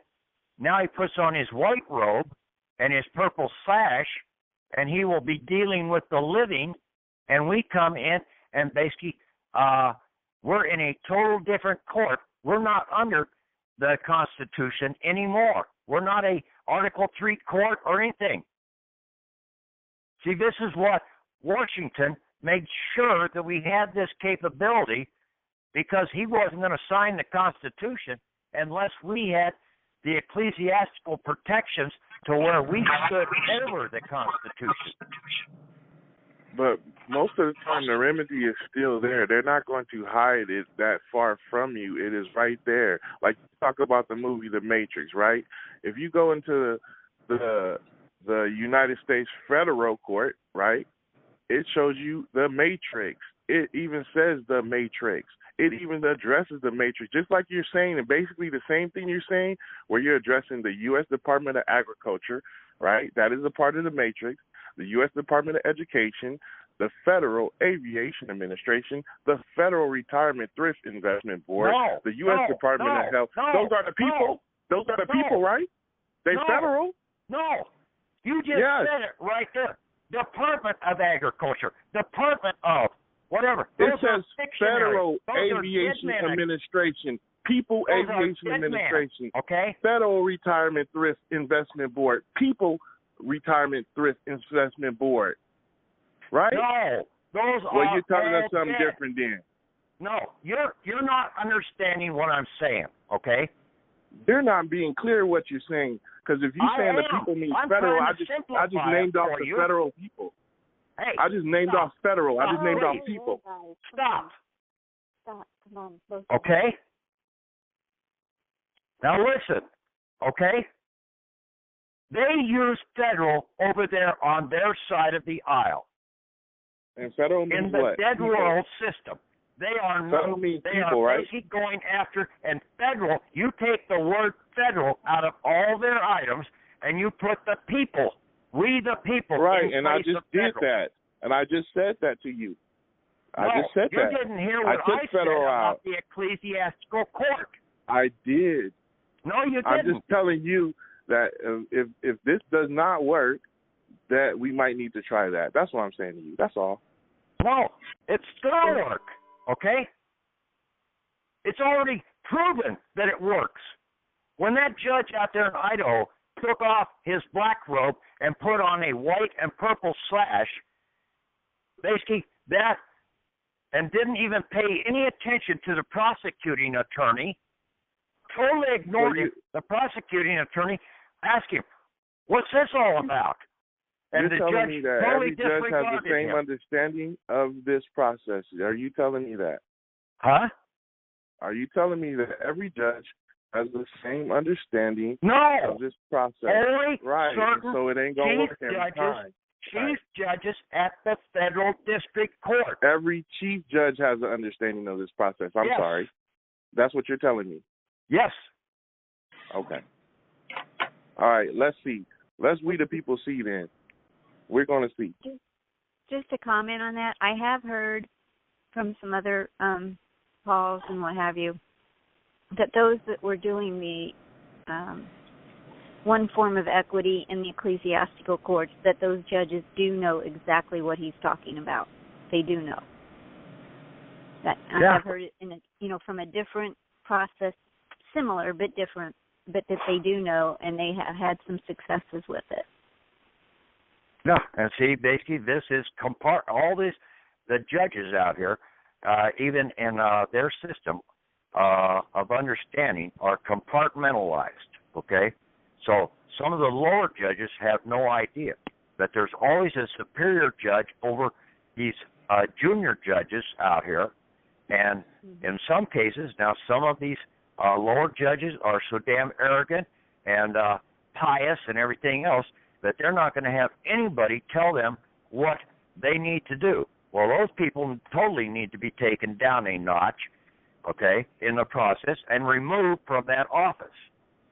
But you have to come about it in the right way, and if you give them your baptismal certificate and they do not comply, then you have to have set up, like what I tried to explain to you about my computer. You better have a backup plan in place before you start some of this stuff. Yeah. Right, I got 10 of them. I got 10 backups.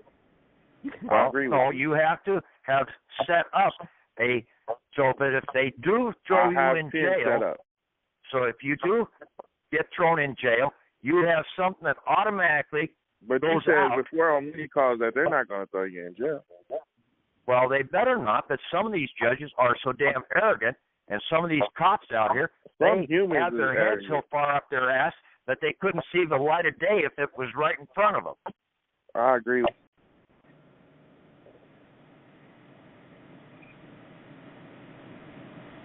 So, Patrick, are you saying that the ecclesiastical court is actually a change of venue?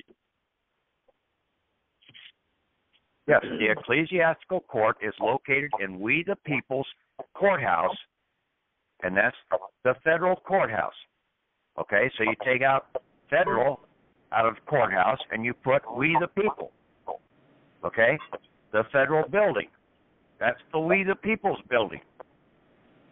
Okay, We the People stand over all these other corporate entities out here. Now, they've tried to set up and they've tried to use that federal word out here against us in some cases. But like I said, you go all the way back to the Articles of Confederation. Everybody wanted to revert back to the Articles of Confederation. What does it say? Federation. You go down into some of these foreign countries. What's the chief law enforcement agency out there in those countries? They're called the federales.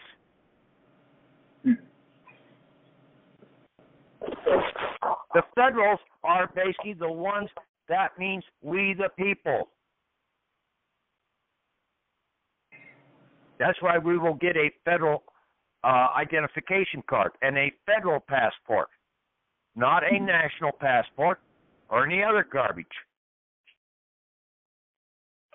So then when you walk up to the damn airport or whatever, and you show your damn federal passport, get out of here. Go on. Go right on through. You have to take your shoes off? No. Here, we'll open up this door. You can walk right on in. So this baptismal certificate as proof of the ecclesiastical estate, I'm assuming that this makes you a real party of interest. It makes you a living person. Like I said, the baptism cannot be given to a dead entity. But a birth certificate can be issued to a dead entity, and basically the court doesn't know whether you're living or dead. You have no proof. But with a baptismal certificate in hand, you have proof that you're living, because a baptism can only be given to the living. They can't baptize the dead.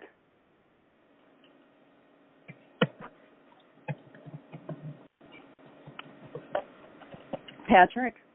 Yeah. I want to share my own personal experience. And I am an American national. And I do. No, you're not. You're an American federal. Okay. Well, call it whatever you need to get rid of that American national bullshit. Okay. Please. But I am in the Federal Registry as an American national or American federal, and I do go to the head of the line with my passport, and I filed a revocation of election in order to get that status. Well, right there, basically, you never had the right to elect anybody in this country anyway. Right. Where in the Constitution did it give? I'm talking about a revocation of election to being a U.S. citizen. I revoked my election to be a U.S. citizen. You need to turn around and basically take most of that document. Okay, but you're not fully protected yet, okay? Okay. Wells Fargo recognizes it. If you want to keep in that same capacity, okay, go ahead. Hold on. Listen to me. Wells Fargo recognizes American national status as long as it's in your passport. It's in my passport. And they take my Social Security number off of my bank account.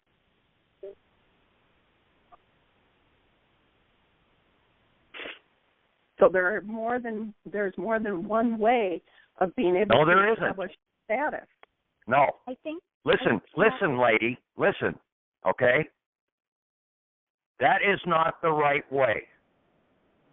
I guarantee it, okay? That is not the right way. You're getting some items, and basically half that garbage is out there to deceive the people from going after the real truth, okay? They half this garbage that's out here about becoming an American national, all that stuff, and doing a revocation of this and that and all that garbage is bullshit. They're giving you a little relief so that they can fish in more big fish into the process. They're using you.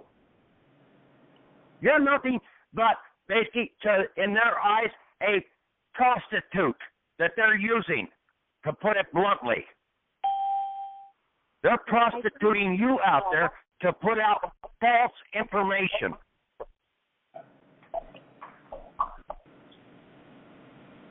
It seems it don't add up.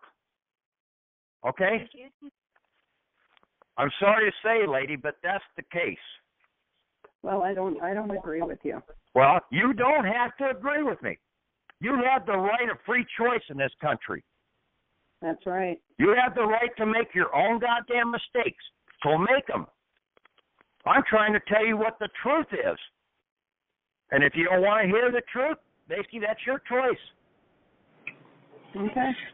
Okay? It sounds like I'm sorry if I offend you people out here, but there's only one way that you can do this properly. And what it makes you the authority? Huh? What makes you the authority? I'm not the authority. I'm looking to the law. The law is the authority. Okay, where is it in the law that says that an American national is a U.S. citizen? Think about it logically, lady. Where is the national government located? Where is the national state in this country? You've got the states out here. Where's the national state? The national state is that 10-mile square in Washington, D.C. That's where the national government is. Okay? The federal government, if you understand and look at the definitions in the dictionaries, the federal government is the central or the core government, and that is the people. It's not a corporation. What is American? What is the definition of American? American means a mayor. I can. It's three words in one. A prince or princess, individual who has the understanding. Can means understanding. I've explained this definition out here numerous times over. The same thing goes for admiralty. Admir, I, and then T, okay?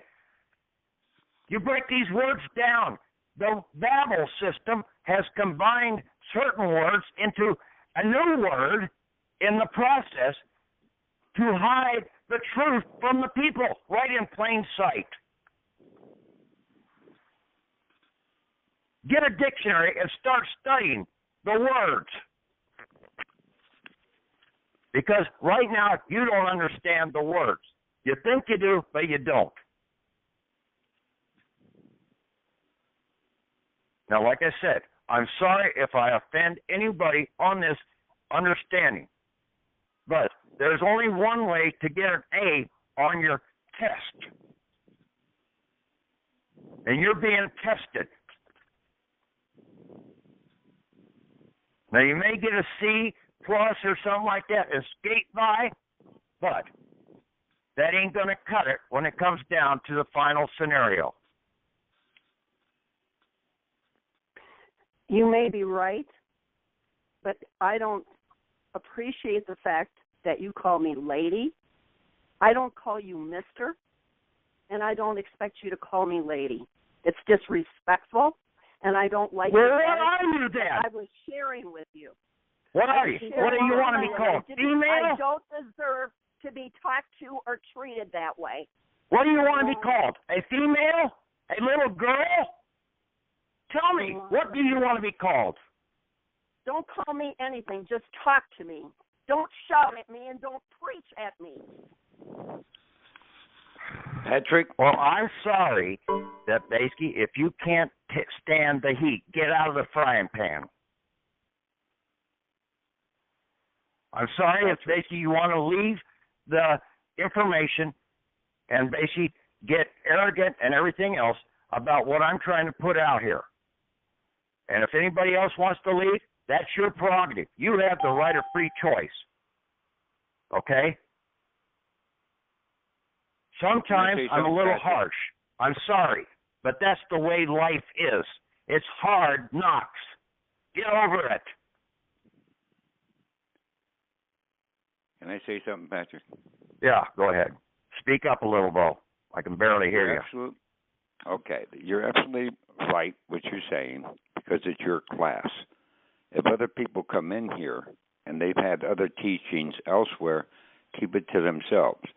All they have to do is just listen to you in your class. If they want to accept it, accept it. If not, so what? I think that's the best policy in here. I mean, you guys have been arguing for 5 minutes and accomplished nothing. Not a thing. I forgot the question. Oh, yeah, we accomplished something. We established that there was one that's right and one that's wrong. Yeah. Do you agree with me, though? If they've had other teachings, just keep it to themselves. This is new information you're passing out to everybody. It's not new information. That's the problem, okay? This information has been out there for the people to see. It's been in the movies. It's been everywhere, okay? The people have just gone and they closed down and they want somebody else to tell them everything, how to do, how to live their life. They go to the government to tell them who is going to tell us how to operate our life. They go to the bankers, basically begging the bankers to give them something, not knowing that they had power over the bankers all along. Hello? Yeah. Mm-hmm.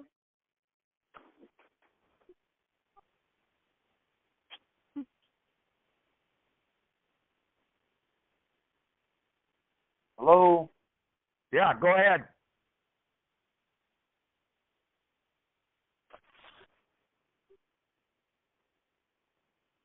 This must be. Somebody want to ask a question?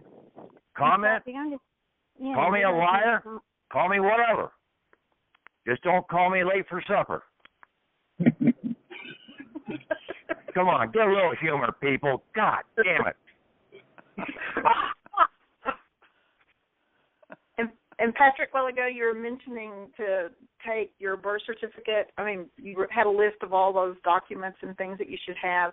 But it is, if I'm understanding you correctly, and I just wanted to verify this again, it is not, we do not have to get it authenticated by some Secretary of State because it's already domiciled when you purchase it, right? Right. That birth certificate comes out under the state seal and also under the seal of the Bureau of Vital Statistics. And see, that Bureau of Vital Statistics is a federal Bureau of Vital Statistics. See, that's in the federal system. It's all bureaus are under the federal side of the government, the de jure side of the government. Right. Okay, see, the FBI, the Federal Bureau of Investigation, that's the People's Bureau of Investigation. So basically this vital statistics, Bureau of Vital Statistics is basically the People's Bureau of Vital Statistics, and that is home ported out of the entry port called Philadelphia, because that was the Philadelphia shipyard that built your vessel. Hello. Right. You didn't go through Ellis Island, you went through Philadelphia. That's where my great-great-great-grandpappy came in, was through Philadelphia, not through Ellis Island. Interesting. Hey, I want you to hear that. Where there's just something, this number with Patrick. I want you to hear him. Are you trying to say something? Speak up if you are. I can't hear you. I think they were talking to someone else. Yeah, I think so.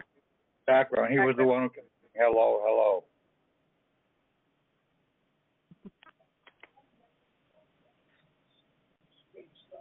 Okay, anybody else have anything? Patrick, I have a question. Yeah. A few years ago, I became a divine minister of an entity known as the Moorish American National Government. Can I use my divine ministry papers or paper as a baptismal certificate? Are you tied back to the Church of Rome? I don't know if the Moorish American government entity is. I know the Moorish Science Temple is through the Purge Revised Statutes as an ecclesiastical body. And it's tied back to the Church of Rome. Okay? Yeah. As long as the place to where you're getting your baptismal certificate from is attached back to the Church of Rome, okay, which is not a church, it's basically just it's just laws cast in iron presently, okay? The Church of Rome is not the Roman Catholic Church. The Roman Catholic Church is just one of the denominations, just like the Presbyterians, the Methodists, the Jehovah's Witnesses, the Moors, the Amish, they all are attached to that Church of Rome.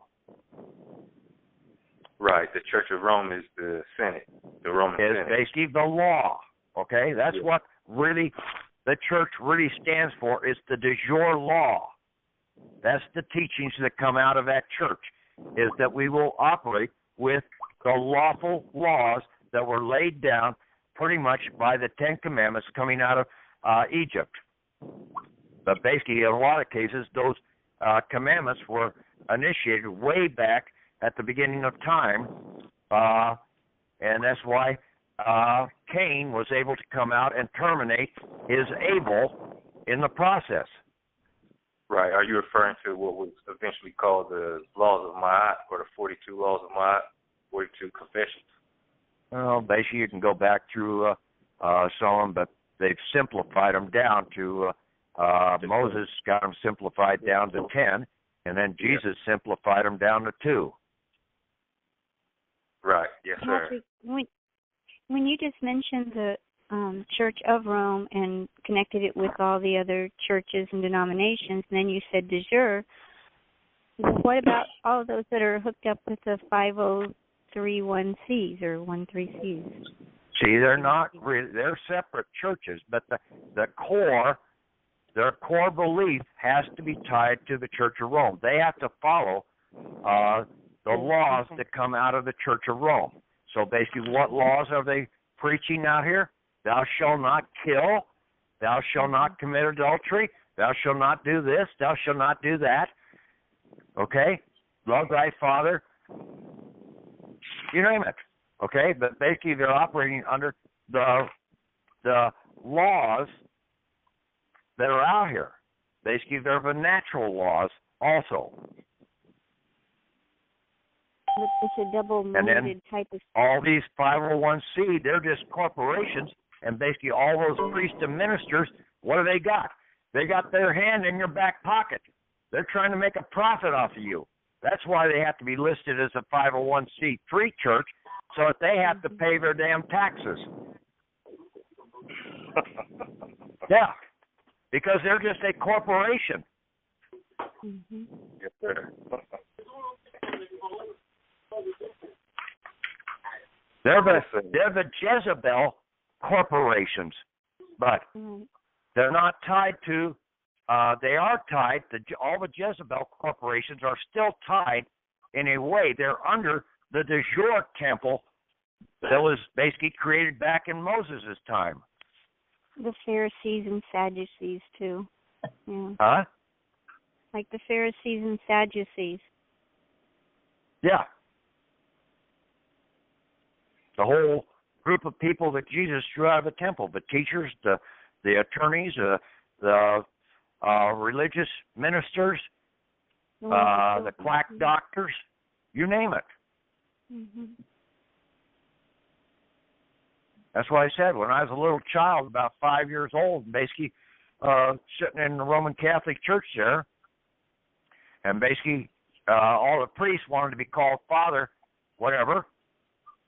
And then you get up and read either the epistle or the gospel, and one of them talks about call no man your father. Yeah, exactly. So basically that's a total contradiction right there.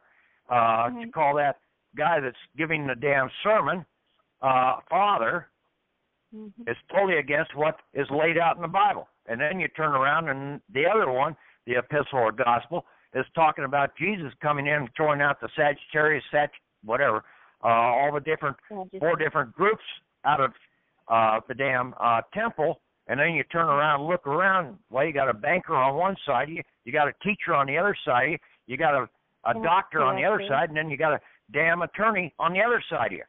Say, what the shit am I doing here in this damn place? Yeah. Of course, then you ask your parents about that later on, and they say, oh, well, that was all under the Old Testament. We're operating under the New Testament, and these guys have all changed. They're good guys now. And then you go and basically start running through your life, and basically constantly you're being lied to the whole time by these guys.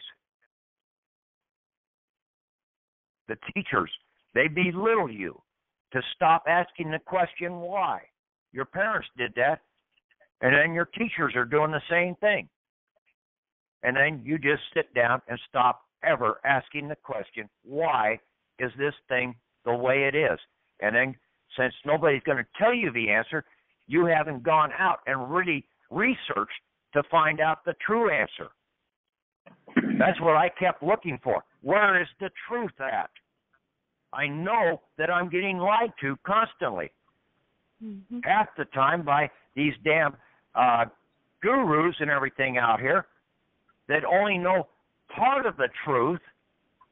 And most of the time when you turn around and look at the results that they have, the people that are following them, they're in jail.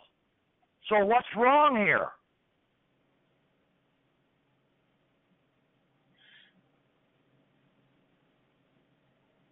That's another question. Why? What's wrong? Why is this wrong? If they claim to be right, why is it not right? And why are these people in jail? Why would I ever want to follow somebody that's going to help people get in jail? I'm trying to get people out of jail.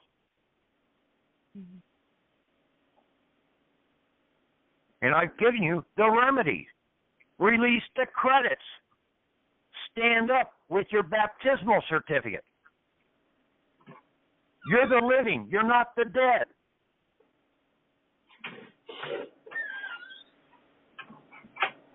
Pretty simple. Patrick, what do you think? Oh, go ahead. Go ahead. I didn't want to interrupt you. You probably had something else great to say, and then I'll remember my question. Go ahead. No, I was just going to ramble some more. So I'm done rambling. Speak up a little, Bo, so other people can hear you too. I want you to know your rambling is a great education for us. So it's not really rambling, it's education. But I wanted to get your opinion on why do you think the Pope just signed an executive order to dissolve all the corporations? And what was all that about? Because he is basically coming in, and he's a Jesuit pope, okay? And right. see, all the people out here for the last 30, 40, 50 years have been bad-mouthing the Jesuits, okay? This is the first Jesuit pope that has sat in the pope's chair. And basically, he's made it perfectly clear, and he's worn two different robes, a white robe and a black robe. And you have to see what he puts out when he's wearing the black robe, and then what he puts out when he's wearing the white robe, and you'll see a big difference in the capacity. When he was signing the executive order to dissolve all corporations, he was wearing white. That was putting him in the ecclesiastical scenario. Mm-hmm. And what do you think he meant by all corporations? That could mean a lot of things, right? Yeah, they're dead entities, okay? And that can mean all the birth certificates. Would it mean No, all the birth certificate? The birth certificate can be issued for a dead person or a living person, okay? Yeah, person, corporation, fiction. No. See, that birth certificate is nothing more than a warehouse receipt. It basically set up a vessel for you, your inheritance vessel. Okay? Why did it have to go to Philadelphia? Because it went to Philadelphia to the shipyard to build a vessel for you. Okay? And basically then it can hold cargo, that vessel, and now it's our warehouse receipt to go and access the treasury. But we have to first close down this Social Security one, all the letters of credit that we've issued out here. And see, that was assigned basically back to that birth certificate because we had a claim against the Treasury. And you can't get a Social Security card unless you have a birth certificate on file or a naturalization paper on file that set up a vessel account against the Treasury.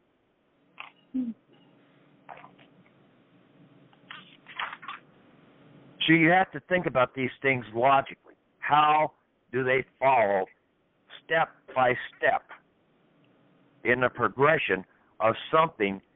Because you can't make something out of nothing. You've got to have real substance or a real source behind their process.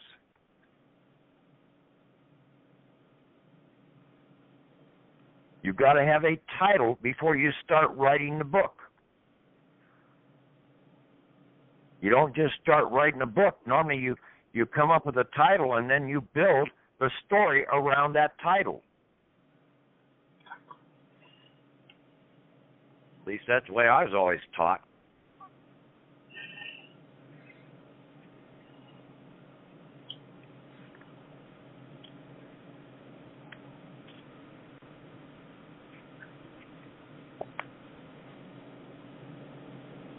At least until the advertisement community gets a hold of the damn thing and turns around and changes it on you for their benefit.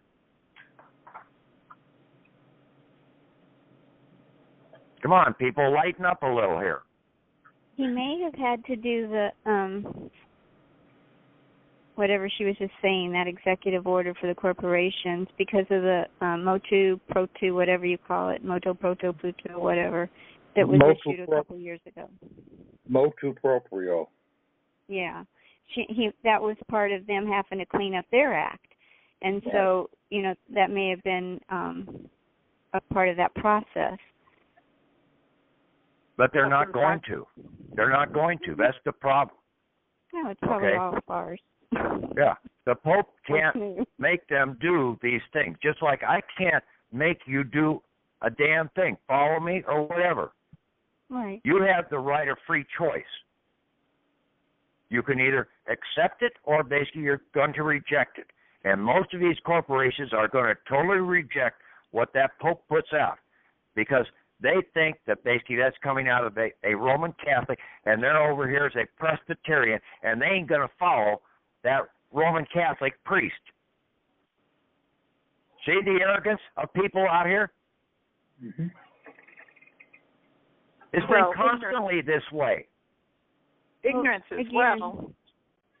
And it's all the lies, all the deceit, all the deception. People are at a, like, especially the ones just waking up, what do we do? I mean, it's hitting them so hard because they have none of this information and knowledge. They just know something's very wrong. I'm really trying to hit you with a puffball in the damn process here, okay? It's not.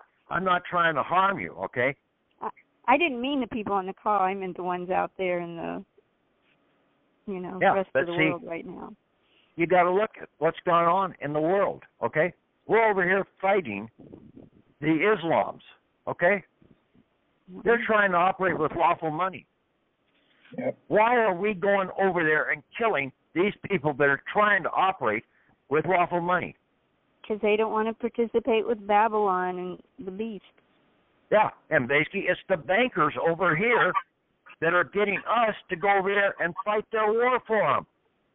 The ignorance. The same thing happened in, and this is where the Knights Templars broke with the church back in 1000 A.D., okay? When they found out, basically, that, and they signed a peace treaty with the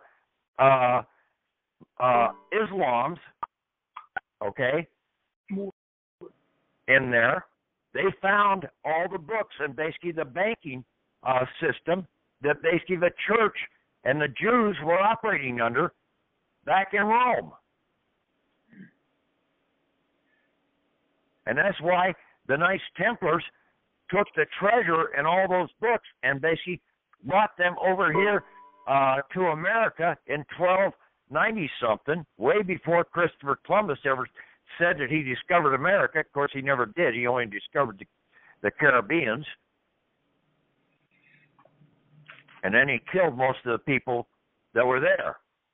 And basically, what were they doing? They were going in and basically they were pirates. They were going after the gold of the people.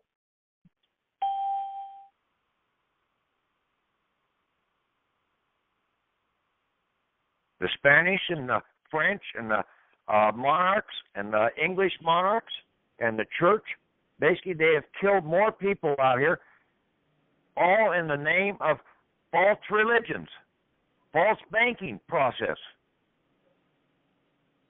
because they make money off of death.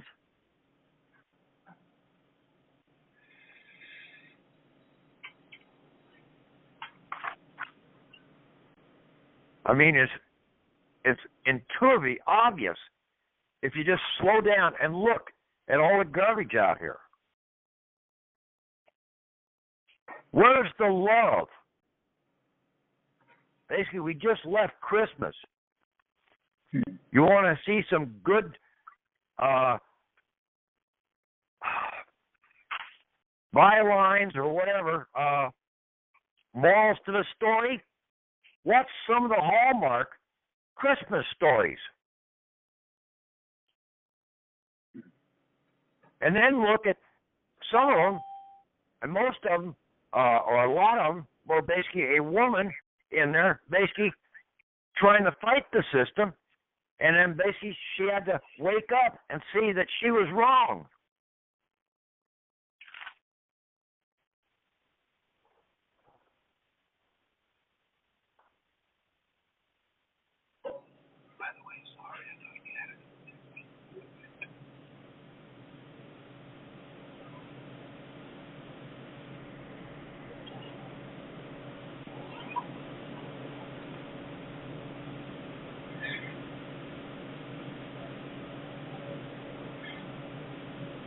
No rebuttal on that? None of you guys watched any of those Hallmark movies? So long ago, I don't remember. Is there anybody left on the line? That was so long ago for me, I don't even remember them. Me too. Do they still show them? What, Hallmark movies? Yeah. Yeah. Hallmark puts about a dozen Christmas movies out every year.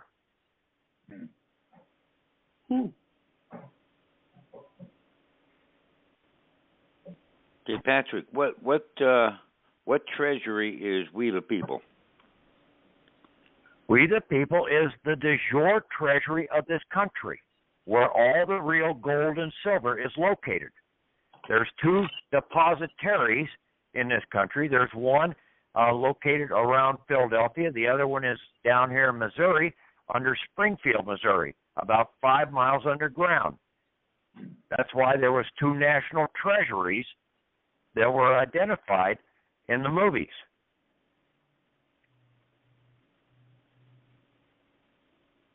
And Philadelphia was very key in the first national treasury. And then in the second one, it was out on the west, basically. But see, a lot of people don't understand that Western Depository was initially located in a place called Cairo, Illinois, underground. But because of the New Madrian Fault, they moved that out because the shafts and everything else were starting to flood. Okay? And they moved it out into a more secure area, into the bedrock, located 5 miles underground under Springfield, Missouri. Is the gold there? Gold, you name it. Treasures that basically would boggle the mind. Hidden treasures, basically that date all the way back to the Polynesians, to the Egyptians, to the Incas, to the Aztecs, you name it. Does the Vatican control it? The Vatican has their own treasury over there, okay? They don't control this treasury.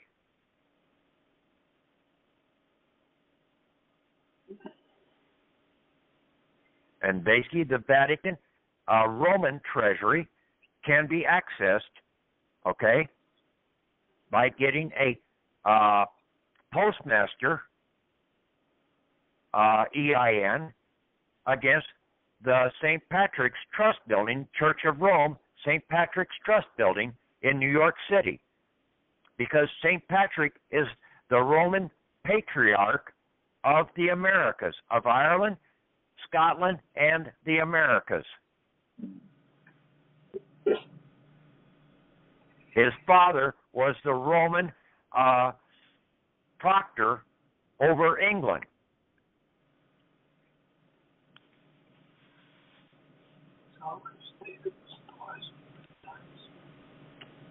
Now, in order for any of those important things that are kept in the de jure treasury, what is needed to get it out by individuals?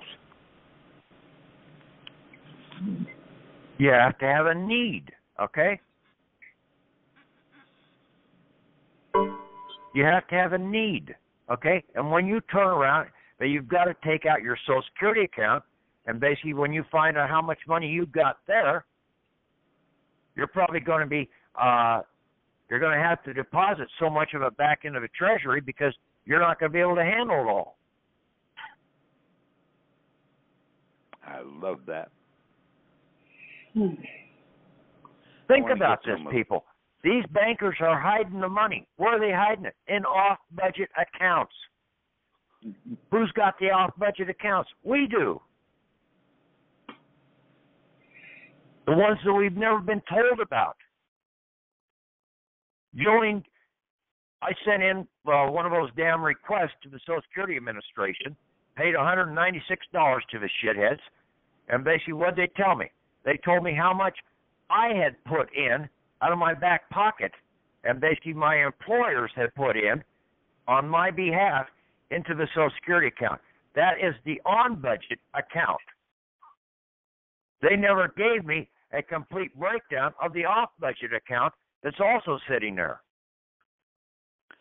I said, well, this is fine, $196 down the drain, because I already knew that shit. I was hoping to get the other side of the coin, but they didn't give me that. Are the off-budget accounts in the budget? No. That's the thing. They're off budget. Can I say something about that? Huh? In 1934, the Treasury took all the gold and all the whatever they collected from the people, and they put it in something called an exchange stabilization fund. And it totaled about $3 billion then, and it's been accruing interest since then. Right now there's about $49 trillion or something in it, and that's probably where everything is coming from. That is just one account, okay? That's not the Treasury. Okay? See, that's within the Federal Reserve Bank, okay? And that is basically what I was talking about when they first set up the People's Reserve Bank, and they took the tariff taxes and they put them into a special off-budget reserve account, but it was a commingled account so that all the people basically had a claim, all the federal people could have a claim against that account. So right then and there, you could have started setting off all your bills and everything against that reserve, that off-budget reserve. Let's see, and then they came out along with the Shipping Act in 1916, and basically took all the entitlements from the military and from the governmental employees and put them into this reserve account too. So they took the entitlements away, and then basically after World War I, the military came in and started marching on Washington, D.C. because they were wanting their entitlements. The military was wanting their entitlements, and basically they didn't know how to go after this properly. And so they were coming in as dead men walking, and basically the military turned the guns on them too. Said, hey, you're walking as a dead man, you might as well be dead. But if they would have come in as federal citizens and gone to the Federal Reserve Bank to set off their debts or get their entitlements, they would have gotten them. The difference between living and dead is that baptismal certificate.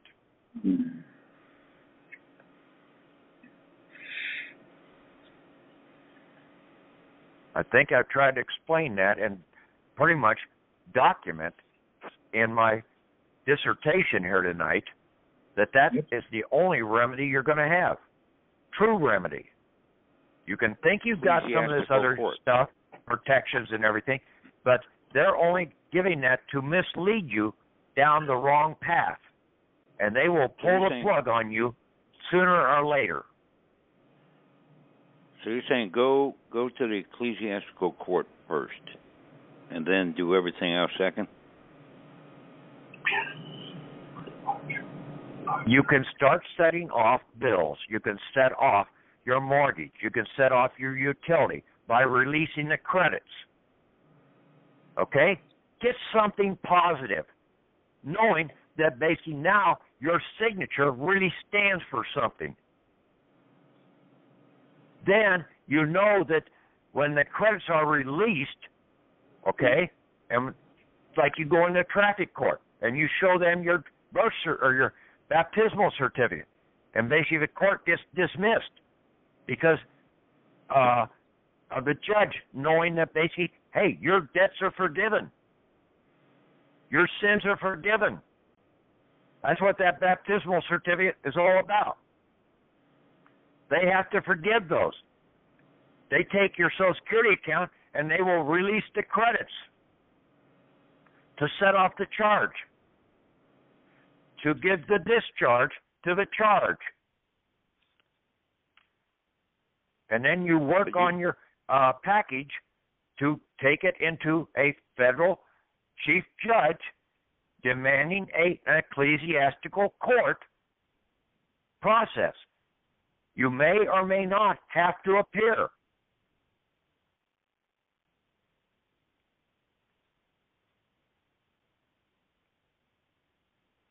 Because nobody on the other side of the aisle is going to appear when you write this thing up. Because they can't have bar attorneys in this court action. And it's an off-budget court action. It's above the Constitution. This is an off-budget court scenario.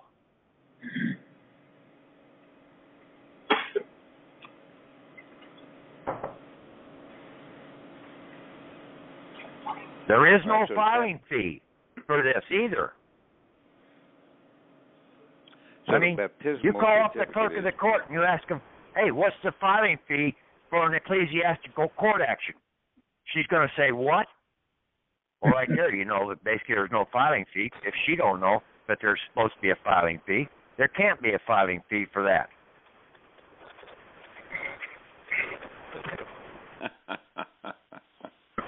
Patrick? Yeah. Can we send in our receipts without our EIN numbers, just using our Social Security then? No, you need to send them in also with the authorization, either your individual banker's EIN or your state EIN. Okay? You've got to have a fiduciary capacity over that dead mortmain account. I'll say this again, okay? How I got my estate EIN, okay? I kept getting these letters from Atlanta, Georgia, okay? And the person on the envelopes was always in all capital name. So I called up Atlanta, Georgia and said, you know, I'm getting sick and tired of getting all these damn letters from you guys going against a dead man. Said, I'm the living man. I said, this all capital name, that's a mortmain account. That's a dead man's account. I'm not dead. I went through the initial girl that I was talking to about 5 minutes, and then basically went to her supervisor, talked to her for about 5 minutes. Then basically she passed me up to her director, and I talked to him for about another 20 minutes. And after I sort of ran and rigged and explained all this stuff to him, he said, okay, I'll take care of this. 2 weeks later, out of Cincinnati, I got my estate EIN number sent to me. I didn't fill out an SS4 for my estate EIN. I didn't even fill out an SS4 to get my foreign grantor trust EIN. The IRS out of Ogden, Utah, turned around and sent it out to Philadelphia and got my foreign grantor trust EIN for me. See, there are people in the IRS, when you confront them properly, they know what's going on. Now, I didn't know what I was supposed to do with those two EINs at that point in time. Now I do. And then I knew I had to have a third one because basically you can't operate with just two. So I had to have a third one, and that's when I started looking at the individual banker, not a private banker, but an individual banker. An individual banker is not controlled by the state corporations or by the United States Corporation. An individual banker is basically for a private bank, and the state corporations cannot control a private bank either. They only have jurisdiction over public banks. All the laws out here say that the states cannot be involved in private enterprises. You got to read and understand what the laws out here, the protections that our founding fathers put in place. They used to be, up till the 1900s, when the damn school system started going under with the Rockefellers, the education was a lot more simplified and understandable, pretty much the way a lot of the Amish still teach in the process, and guarantee there is probably nobody in most of these public schools that could take an 8th grade test from the pre-1900s and pass it. That's been proven.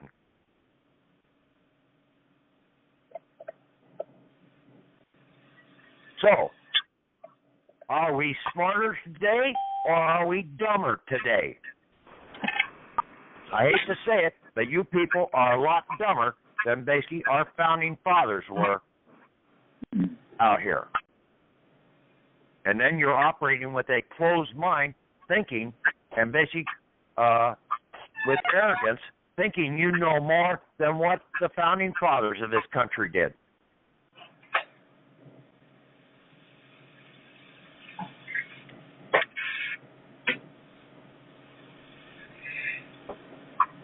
I'm just reiterating the facts, okay?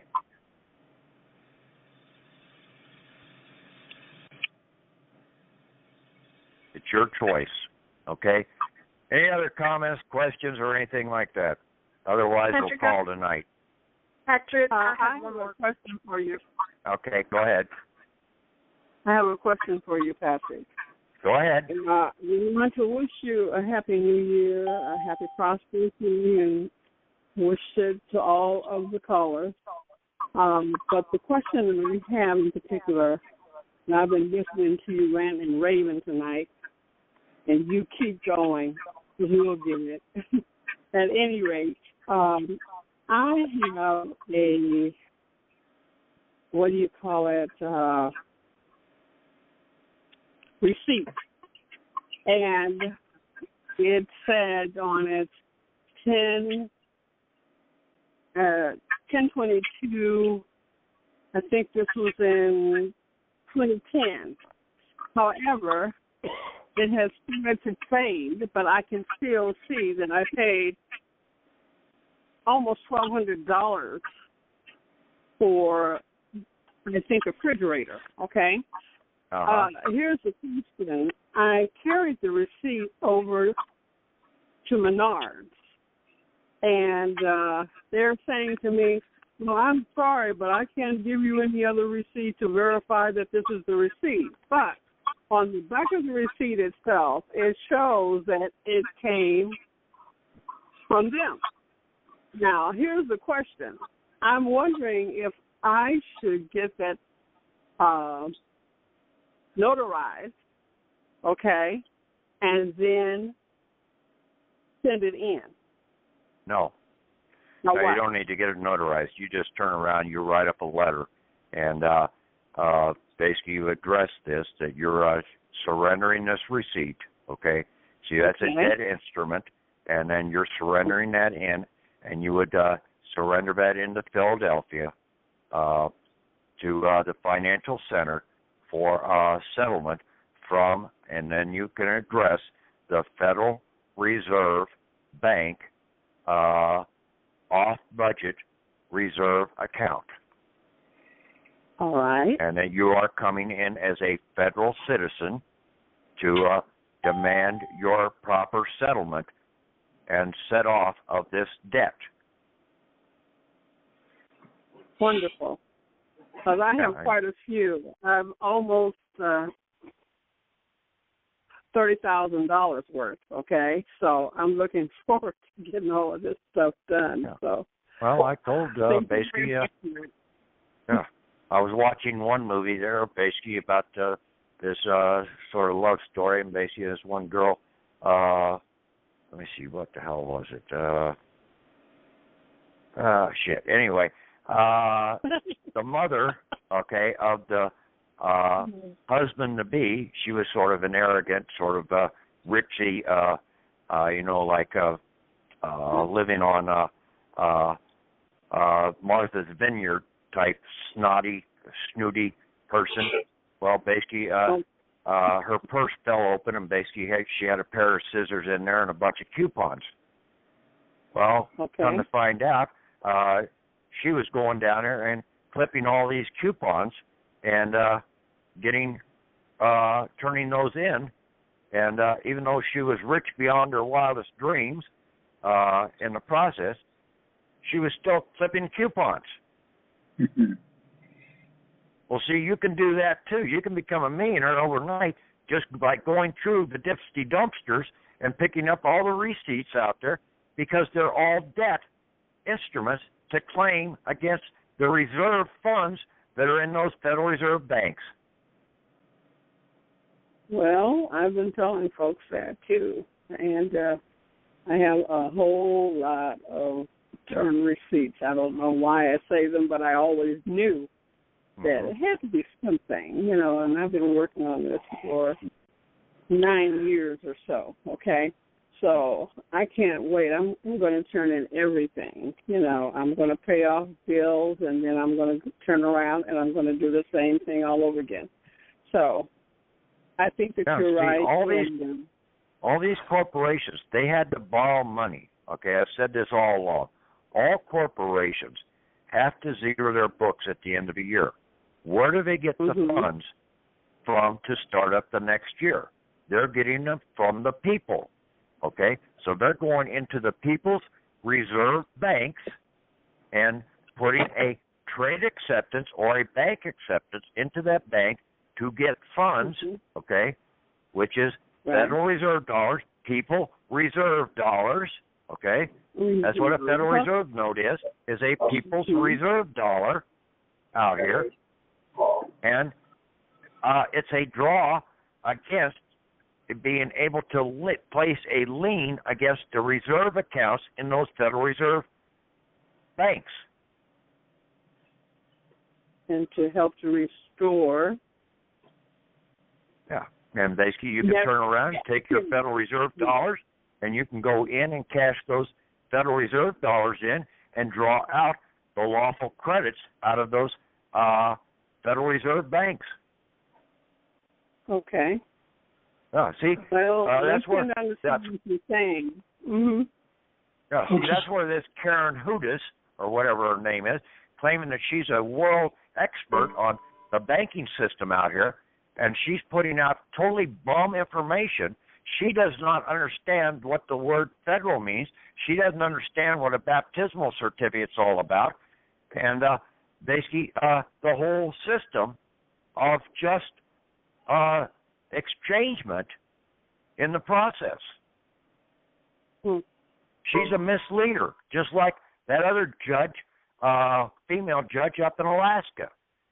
Yeah, she's doing a bunch of stuff going over to the church over in Rome, but she's going to the wrong side, and she's putting all this bum information out, and she's going to lead a bunch of people down the wrong path.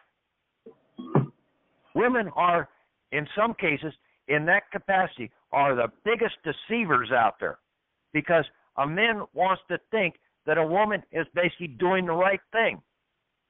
I hate to tell you, that's why you need to watch some of these Hallmark movies out here and see that basically a lot of these women found out they were going down the wrong path. To find true love, they had to give up what they wanted in the corporate side. Well, I'm not going to argue with you on that part of that. I'm going to be clear, because I'll have to send you to the moon. But we're I'm not really a lover, there. not a fighter, really. Well, I know that you probably are, but I've been happily married for 30 years, so, you know, I'm not really about that. At any rate, I'm going to tune out now so I can go out there and basically kick your husband's butt and tell him to get out there and start defending you properly. Well, he's doing that, so I'm fine. Thank you. Okay. Yeah. I got a question for you. Okay. When you were talking about the federal judges, when you get ready to do an affidavit, when you do the affidavit and you send it to the federal judges, would you get a response back, or you would not worry about getting a response back? When you go in the ecclesiastical capacity as a federal citizen, you're going to get a response from that judge, okay? I've gotten responses from him sometimes, just being a shithead with him. And I've called these judges and everything, and in a lot of cases, almost everything under the sun. Okay, so they already know me, and basically they know where I stand. Even the U.S. Marshals basically know that I'm standing in a completely different capacity than most people out here, because I don't put up with their guff. And basically, I've been trying to stand in a way as a federal citizen, even though I wasn't claiming to be a federal citizen. But they were treating me as a federal citizen in the process. And see, I've also put my baptismal record out there in numerous different places. And when you refer to baptismal, you refer to the live birth certificate of living, correct? I'm referring to a baptismal record that basically forgave your sins. You were baptized by water. Gotcha. You need that ecclesiastical church baptismal record, because that is the only thing that can prove that you're alive. The birth certificate does not. Look at the birth certificate. It was the child born alive or born dead. See right there, it can say. It can either be a death certificate or it can be a certificate of live birth. There's no proof one way or the other, really, when it comes down to it. So all these corporations treat it as a death certificate, a dead man's certificate. And that's why they don't recognize you as the living when you go into court and try and use that birth certificate.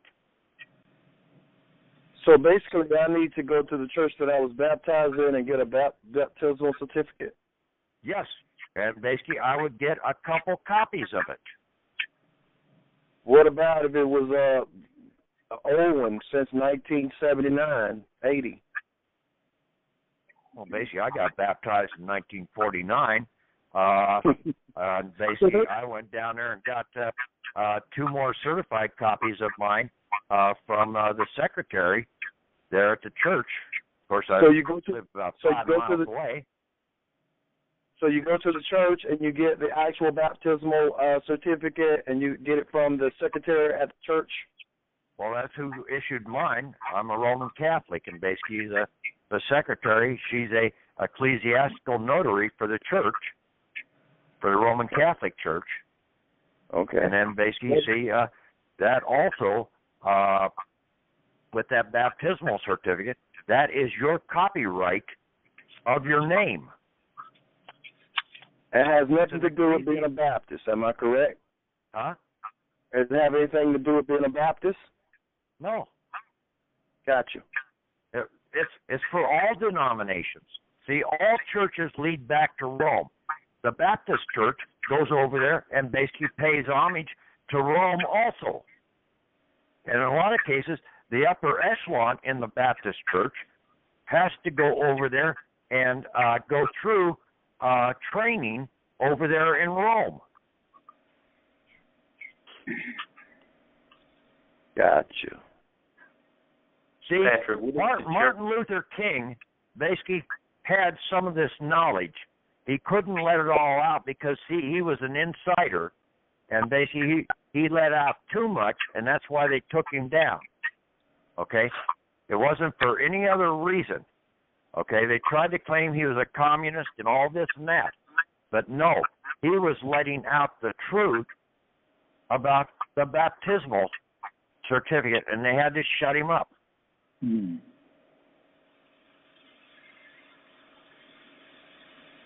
Wow. Yeah. Stand back and look at things from a different perspective instead of the one that the bankers and the news media have been pushing upon you all this time. The lies.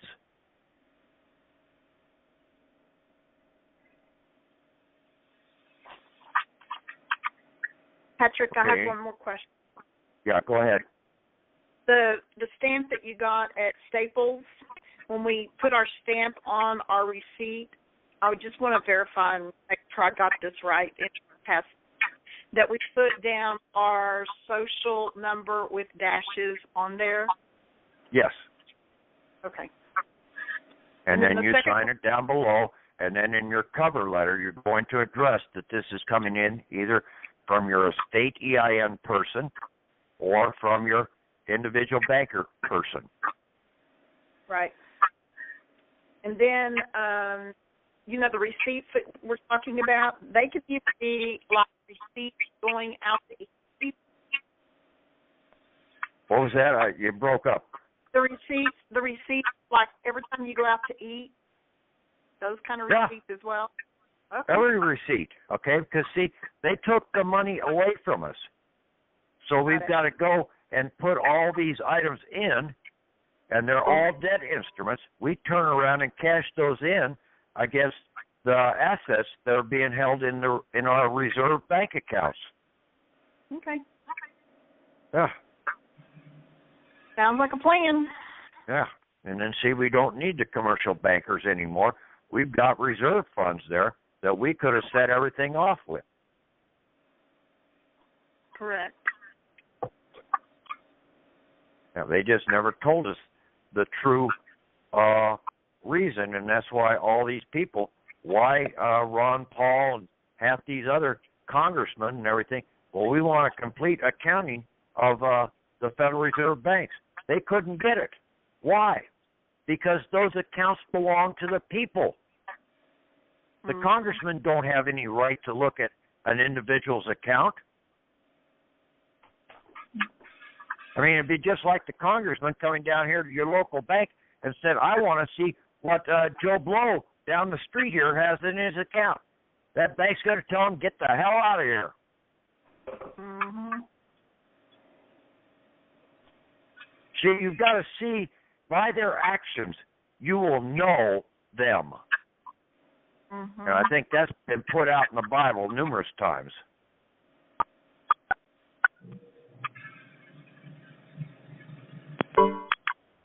Well, you'll know them by their fruit, for sure. Well, yeah. By how bad they stink. Exactly. Okay. Anybody else? Great call, Patrick. Thanks. Yeah, Okay. very good. Really pull things together. Okay, you guys take care. We'll see you down the road. Hopefully I didn't upset too many of you females, because I do love you girls.